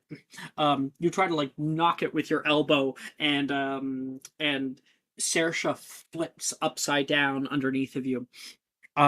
You reach out to grab it as much as possible, and you two kind of meet, hitting each other right mid-air, both brooms slamming on, one from underneath, one from on top, and the both of you go flying and careening down toward the ground. Your the like hooks on the back where you put your legs, they got hooked together, so you guys are spinning like a top.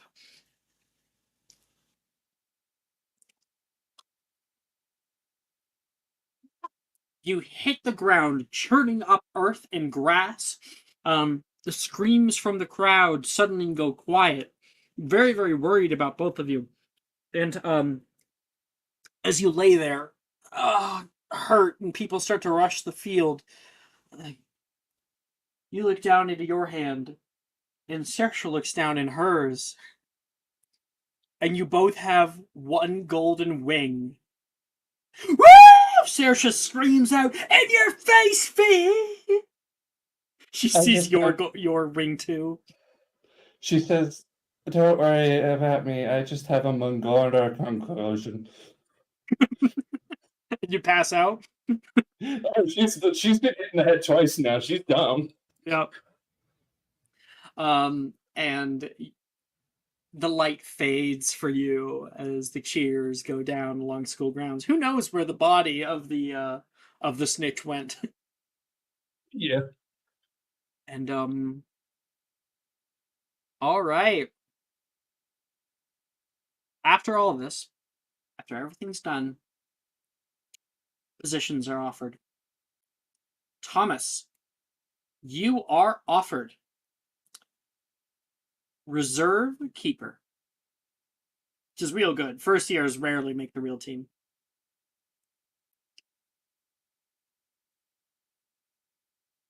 Thomas, are you there? Oh, sorry, I was muted. I didn't realize. Yeah, like after everything, you like look at like the sign up sheet because they post it maybe like a day later, and you see Thomas Wood, reserve seeker. It's offered. Thomas does like a little Keeper. fist bump, like yes. Or you said keeper. It would be reserve keeper. Oh, did I say something else? Sorry, I don't know. I meant keeper. Reserve keeper. And Fee, you are offered 2 positions. Really? You are offered reserve chaser and reserve seeker. She takes the seeker position. And you can see Saoirse has been offered Reserve Seeker for Ravenclaw. For Chasers, Delilah gets on the team Chaser for Hufflepuff. Nice. And not only that, but Darcy gets Reserve Chaser for Gryffindor. For Beater, Arnesia is offered on the team Beater for Slytherin, and Sam is offered Reserve Beater for Gryffindor. Sick. That Yeah. is where we will end tonight's episode. I just have one more question. Do I get my thing back from You Flipbook? do get it back, yes. I was actually, I had a note to talk about that with you after, before I fully ended stream. Yes, Sinestra is able to inform Professor Flitwick as to what it is and to give it back. And Professor Flitwick offers you a formal letter of apology. She was not expecting this, but it basically writes everything for her. However, he does say that you deserved the detention. Nonetheless. She doesn't argue. She does see the point. Everybody, downtime. And that's where we'll end stream. I will see you guys later. Thank you for playing, and thank you anybody for watching. I know Brian was hanging out with us. See you later. And Maya angry at Flitwick for no fidget toys.